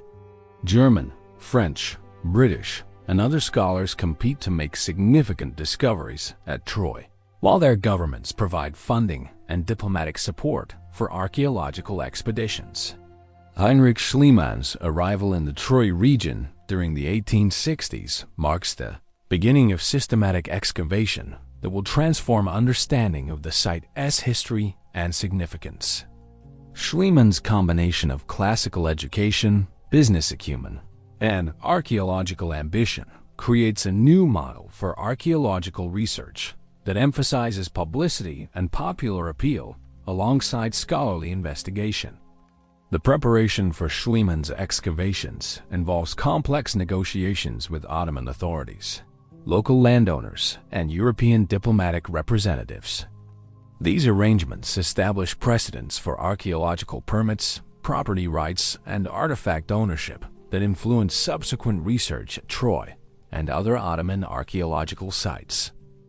Pre-excavation surveys of the Troy region reveal the complexity of archaeological remains and the challenges involved in connecting specific locations with literary descriptions. Multiple settlement layers, uncertain chronologies, and limited dating techniques create interpretive difficulties that will persist throughout the early phase of archaeological investigation. The cultural context of 19th century archaeological work at Troy reflects broader European attitudes about classical civilization, historical progress, and cultural superiority. Archaeological research serves not just scholarly purposes, but also national prestige and imperial ideology as European powers compete to demonstrate their cultural sophistication and historical knowledge. Local reactions to growing European archaeological activity at Troy vary from cooperation and enthusiasm to skepticism and resistance. Some local populations benefit economically from archaeological tourism, while others resent foreign interference with traditional land uses and cultural practices. These tensions create ongoing challenges for archaeological research and cultural preservation. The stage is set for one of archaeology's most dramatic and controversial discoveries as Heinrich Schliemann prepares to begin systematic excavation at Troy. His work will uncover remarkable treasures, generate international headlines, and fundamentally transform understanding of Bronze Age civilization while creating new controversies about archaeological methods and artifact ownership. The Ottoman period's conclusion marks the end of Troy's longest phase of political stability since the Bronze Age. Under successive Islamic, Byzantine, and Ottoman rulers, the site has maintained continuity while adapting to changing cultural and political circumstances.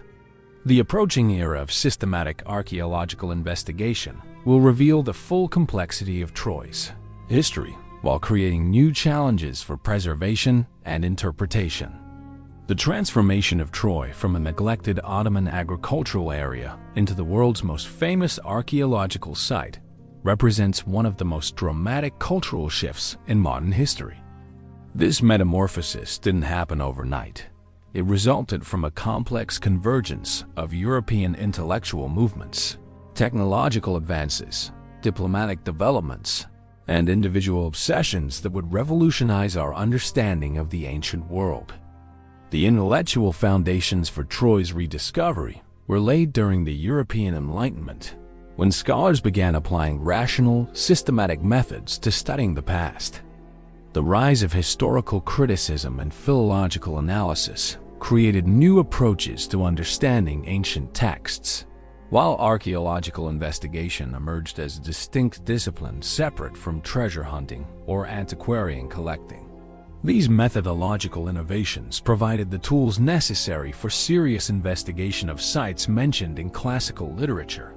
The Romantic movement of the late 18th and early 19th centuries added emotional and imaginative dimensions to classical scholarship that proved crucial for Troy's rediscovery. Romantic writers and artists celebrated the power of ancient poetry to inspire contemporary consciousness, while emphasizing the importance of connecting literature with physical landscapes. This cultural movement created popular audiences for archaeological discovery that extended far beyond academic circles. The development of modern nationalism throughout Europe provided political motivations for archaeological research that complemented scholarly and romantic interests. German, French, British, and other European nations competed to demonstrate their cultural sophistication through archaeological achievements, while using classical connections to legitimize their claims to intellectual and moral leadership. This competitive dynamic generated funding and institutional support for ambitious excavation projects. The complex diplomatic relationships between European powers and the Ottoman Empire created the political framework within which archaeological research became possible. The gradual weakening of Ottoman control over provincial administration, combined with increasing European commercial and cultural penetration, opened opportunities for systematic investigation of ancient sites that had been inaccessible to foreign scholars for centuries. European diplomatic missions to Constantinople routinely included cultural and scholarly components that facilitated archaeological access. Ambassadors and consuls often possessed classical educations that made them personally interested in ancient sites, while their official positions provided the political leverage necessary for obtaining excavation permits and export licenses. These diplomatic networks proved crucial for navigating the complex bureaucratic requirements of archaeological research in Ottoman territories. The establishment of European schools and cultural institutions in Constantinople and other Ottoman cities created permanent bases for scholarly activity that supported archaeological research. These institutions provided linguistic training, local contacts, and logistical support that enabled sustained research projects, while their libraries and archives preserved documentation that proved invaluable for planning and interpreting excavations. Commercial relationships between European merchants and Ottoman officials often included provisions for cultural exchange that benefited archaeological research.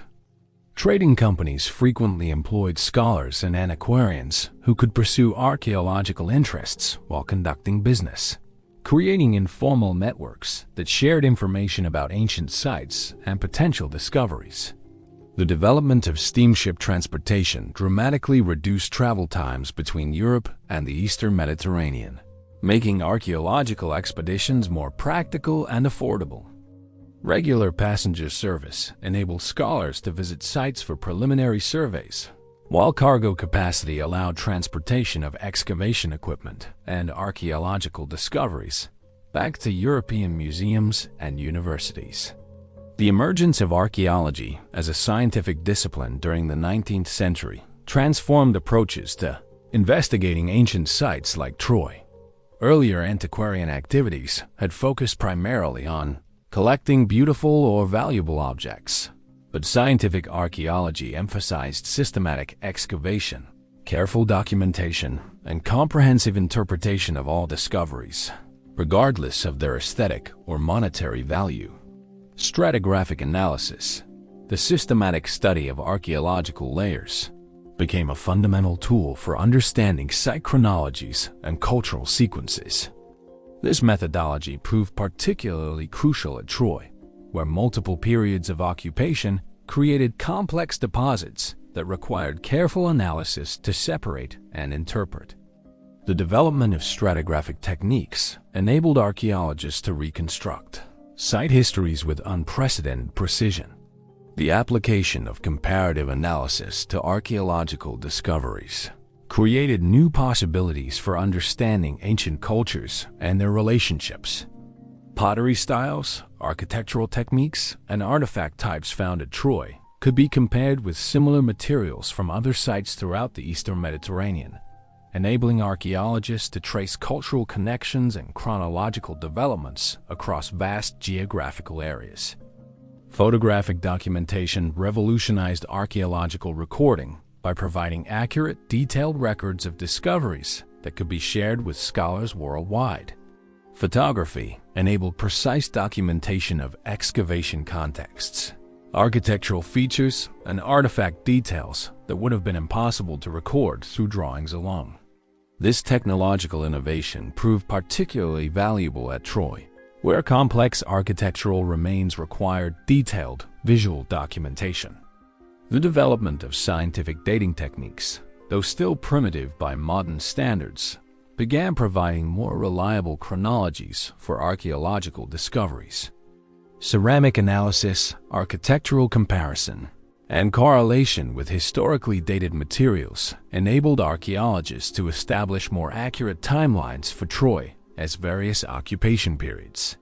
Heinrich Schliemann's extraordinary life story embodies the 19th century transformation of archaeology from genteel antiquarianism into dramatic public spectacle.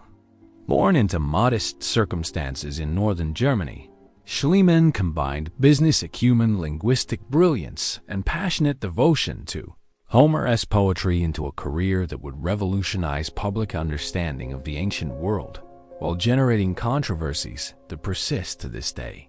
Schliemann's early life provided unlikely preparation for archaeological fame. His work in international commerce gave him the linguistic skills, cultural knowledge, and financial resources necessary for conducting archaeological research in foreign countries. His business travels throughout Europe, Russia, and America provided exposure to diverse cultures and archaeological sites that influenced his later excavation methods. The California Gold Rush provided Schliemann with the financial independence necessary for pursuing his archaeological ambitions. His success in San Francisco's banking and trading businesses generated substantial wealth while demonstrating his ability to succeed in challenging, competitive environments. This American experience also exposed him to frontier attitudes toward rules and regulations that would later characterize his approach to archaeological permits and procedures. Schliemann's linguistic abilities were truly remarkable. eventually encompassing more than a dozen languages including ancient and modern Greek, Latin, Turkish, and Arabic. These skills enabled him to read classical sources in their original languages while communicating effectively with Ottoman officials, local workers, and international scholars. His polyglot capabilities proved invaluable for conducting archaeological research in the multicultural environment of 19th century Anatolia. The intellectual foundation for Schlieman's archaeological career lay in his lifelong devotion to Homer's poetry. From childhood, he had dreamed of discovering the physical locations described in the Iliad and Odyssey, viewing archaeological research as a means of proving the historical accuracy of epic poetry. This romantic motivation, while scientifically problematic, provided the emotional energy necessary for overcoming the practical difficulties of excavating in remote locations. Schlieman's archaeological activities at Troy occurred within a complex political environment that shaped both the possibilities and limitations of his research. The Ottoman Empire during the 1870s was experiencing internal reforms and external pressures that created opportunities for foreign archaeological activity while maintaining restrictions designed to protect imperial sovereignty and cultural heritage. The Tanzimat reforms initiated by the Ottoman government during the mid-19th century included provisions for regulating archaeological activities and protecting cultural heritage. These regulations reflected growing awareness of the international value of ancient sites while attempting to prevent unauthorized export of valuable antiquities. The regulatory framework created bureaucratic procedures that archaeologists had to navigate while providing legal foundations for legitimate research. European competition for archaeological concessions in Ottoman territories reflected broader imperial rivalries that characterized late 19th century international relations. German, French, British, and other European governments viewed archaeological achievements as expressions of national prestige, leading to diplomatic pressures and competitive funding that accelerated research while creating political complications. Local political conditions in the Troy region influenced the practical aspects of archaeological research. Relationships with provincial governors, village headmen, and landowners determined access to excavation sites, availability of workers, and security for archaeological operations. Schlieman's success depended partly on his ability to navigate these local political networks while maintaining good relationships with various stakeholders. The question of artifact ownership created ongoing tensions between archaeologists, Ottoman authorities, and European governments. While Ottoman regulations technically prohibited export of significant discoveries, enforcement proved inconsistent, while international pressure and diplomatic influence often enabled researchers to remove important finds to European museums. These controversies established patterns that continued to influence archaeological ethics and cultural heritage law. Schlieman's excavation methods at Troy reflected both innovative approaches and serious methodological limitations that would influence archaeological practice for decades. His emphasis on large-scale exposure of architectural remains represented a significant advance over earlier treasure hunting activities, while his systematic documentation of discoveries provided detailed records that remain valuable for contemporary research. The scale of Schlieman's excavations at Troy was unprecedented for its time, involving hundreds of workers and massive earth-moving operations that exposed substantial areas of the ancient site. This large-scale approach enabled comprehensive investigation of architectural complexes and urban layouts that would have been impossible through smaller excavations. However, the rapid pace of work also resulted in destruction of important archaeological evidence that more careful methods might have preserved. Schlieman's documentation practices combined strengths and weaknesses that reflected the developing standards of archaeological research. His detailed diary entries, extensive correspondence, and photographic records provided comprehensive documentation of discoveries and excavation procedures. However, his tendency to interpret findings according to preconceived theories about Homeric geography sometimes led to questionable identifications and premature conclusions. The international attention generated by Schliemann's discoveries transformed archaeology from an academic discipline into a subject of popular fascination. Newspaper reports, public lectures, and museum exhibitions brought archaeological findings to unprecedented audiences, while creating new expectations for dramatic discoveries and romantic interpretations. This popularization of archaeology had both positive and negative consequences for the discipline's development. Schliemann's relationship with the academic archaeological establishment proved complex and often contentious. While his discoveries earned widespread recognition and praise, his methods and interpretations frequently drew criticism from university-trained scholars who questioned his qualifications and scientific rigor. These tensions reflected broader debates about professional standards and public accessibility in archaeological research. The discovery of the so-called treasure of Priam during Schliemann's 1873 excavation season at Troy created one of archaeology's most famous and controversial episodes. This remarkable collection of gold, silver, and bronze objects, discovered in what Schliemann claimed were the ruins of Priam's palace, provided tangible evidence of Bronze Age wealth and craftsmanship, while raising fundamental questions about archaeological interpretation and artifact ownership. The circumstances surrounding the treasure's discovery remain partially mysterious due to conflicting accounts in Schliemann's letters and published reports. His dramatic description of finding the objects while under threat from Ottoman officials reflects both the genuine excitement of archaeological discovery and his tendency towards self-promotion and romantic narrative.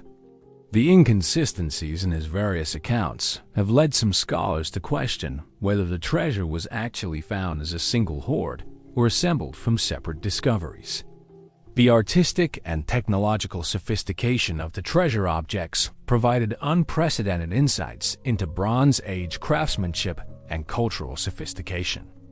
Gold jewelry of remarkable delicacy, silver vessels of sophisticated design, and bronze weapons of exceptional quality demonstrated that Troy VI had indeed been a center of wealth and artistic achievement worthy of Homer's descriptions. These discoveries validated Schliemann's belief in the historical foundation of epic poetry, while revealing the impressive achievements of Bronze Age civilization.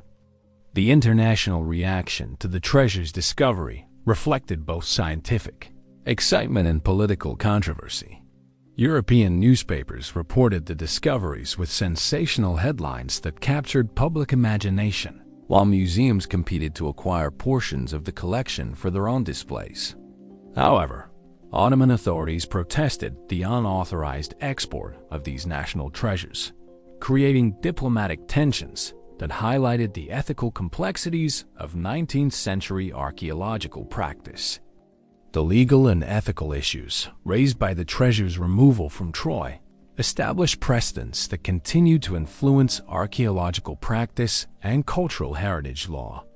Schliemann's claim that he had legal right to export his discoveries conflicted with Ottoman regulations and cultural patrimony laws, while his subsequent donation of the collection to German museums created additional complications when Turkey demanded repatriation after World War I.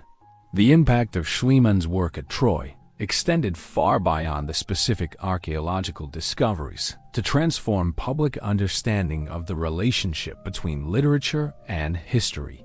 His apparent confirmation that Homer's Troy had been a real place inhabited by wealthy, sophisticated peoples validated romantic beliefs about the historical foundation of classical literature while inspiring new appreciation for archaeological research as a means of recovering lost civilizations. The methodological innovations pioneered at Troy influenced archaeological practice throughout the Mediterranean world and beyond. Schliemann's emphasis on large-scale excavation, systematic documentation, and public dissemination of results established new standards for archaeological research while demonstrating the potential for dramatic discoveries at sites mentioned in classical literature. The popular fascination generated by Troy's excavation created new audiences for archaeological research and museum collections.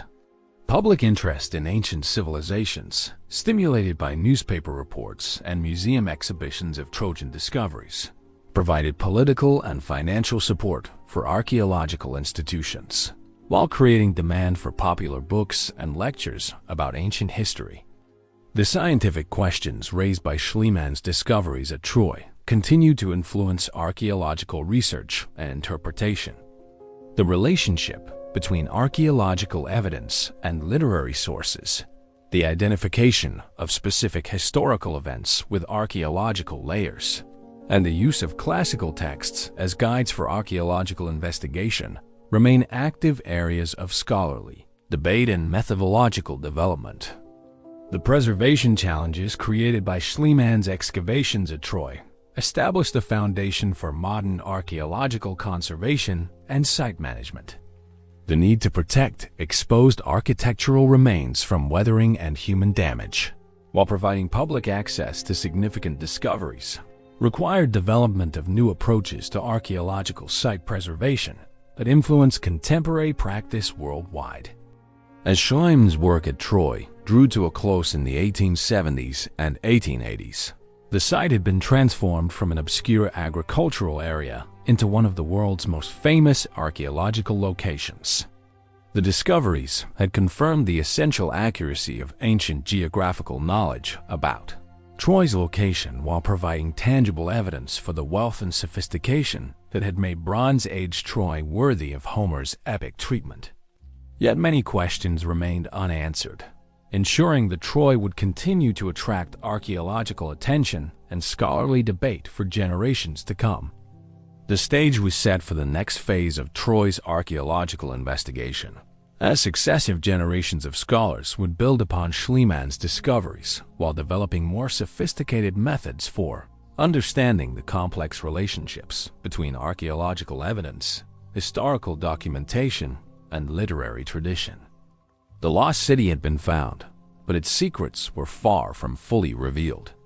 As we reach the end of our journey through Troy's extraordinary history, we find ourselves contemplating one of archaeology's most remarkable stories: how a Bronze Age citadel became humanity's most famous literary setting, inspiring centuries of artistic creation while revealing the complex relationships between historical reality and imaginative truth.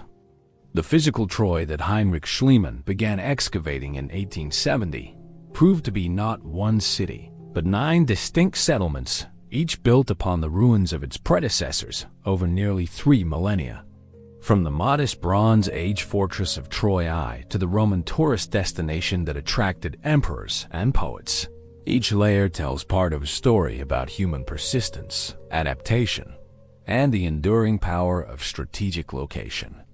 The archaeological discoveries at Troy have revolutionized our understanding of Bronze Age civilization in the Aegean world.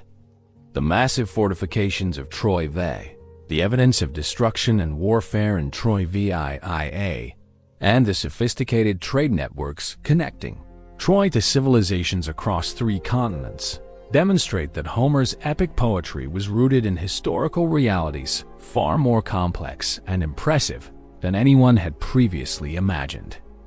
Yet Troy's greatest significance lies not in its archaeological remains, however impressive, but in its transformation into literature that has shaped human consciousness for nearly 3,000 years.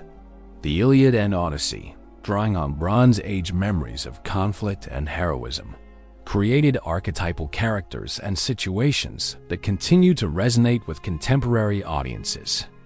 Achilles' rage, Hector's nobility, and Helen's beauty have become universal symbols that transcend their specific historical context.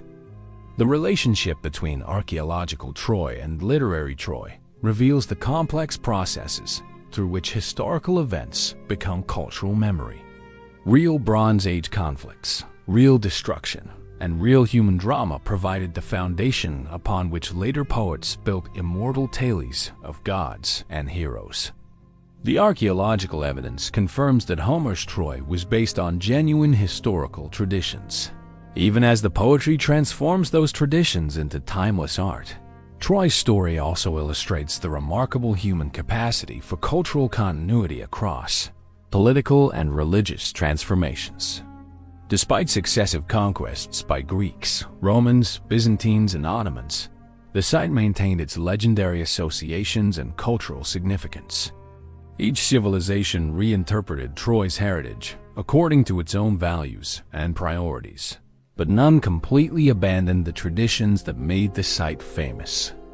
The modern archaeological investigation of Troy, beginning with Schlieman's dramatic discoveries and continuing through today's sophisticated international research projects, demonstrates how scientific methods can illuminate the relationship between literature and history.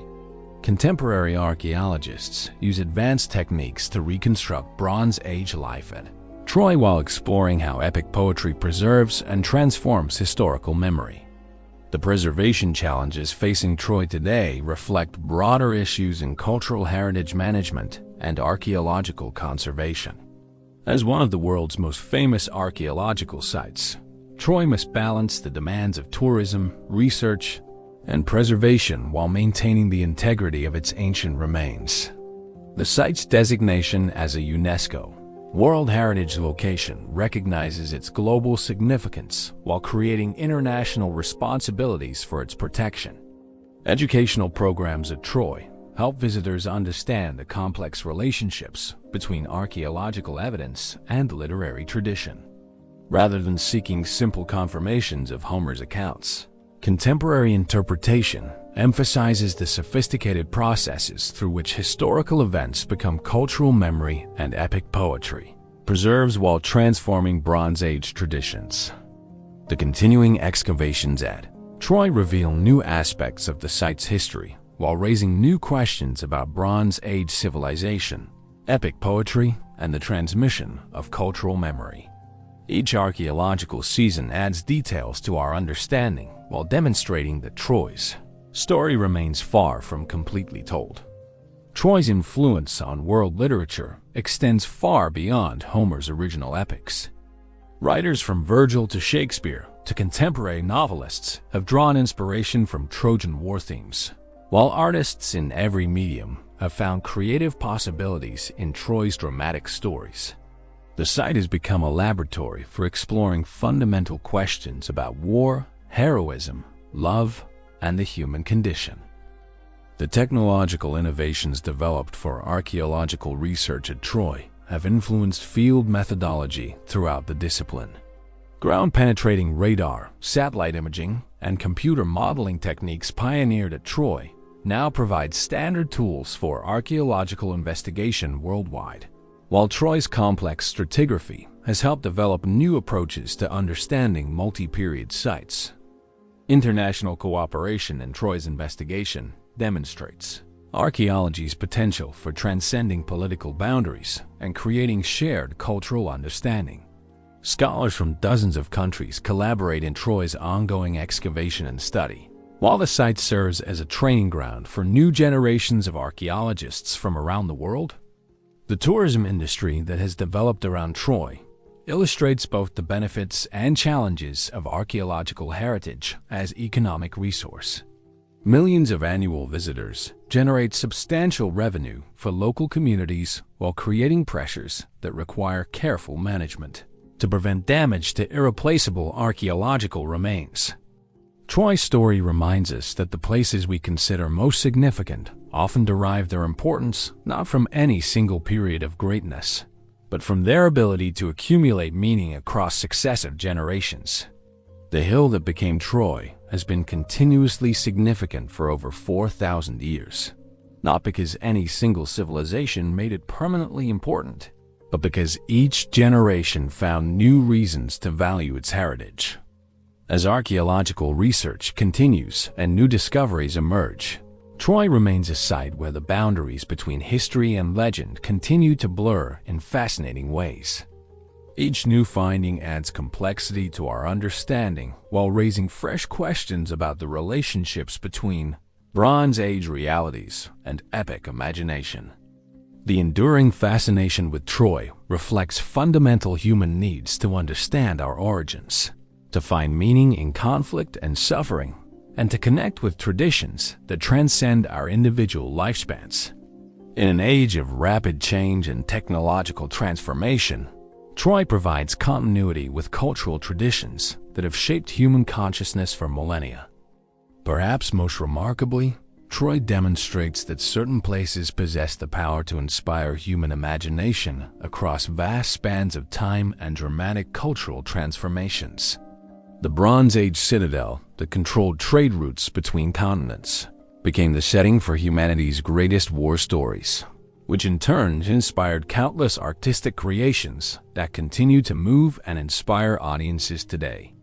As you drift off to sleep tonight, perhaps you'll dream of Bronze Age warriors defending massive walls, of Homeric heroes locked in combat before the gates of Ilios, of archaeologists uncovering treasures that have been buried for millennia, and of the countless generations who have found meaning and inspiration in Troy's enduring story. The lost city may have fallen to siege and fire over 3,000 years ago, but its legacy lives on in every retelling of its tale, every archaeological discovery that illuminates its past, and every reader who finds universal truths in its ancient walls. The story of Troy ultimately reminds us that the most powerful human achievements often result from the intersection of historical reality and imaginative transformation.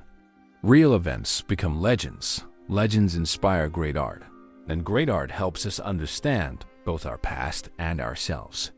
In Troy's ruins and in Homer's verses, we find not just the remains of a Bronze Age city or the entertainment of ancient poetry, but enduring insights into the complexity, beauty, and tragedy of human experience itself.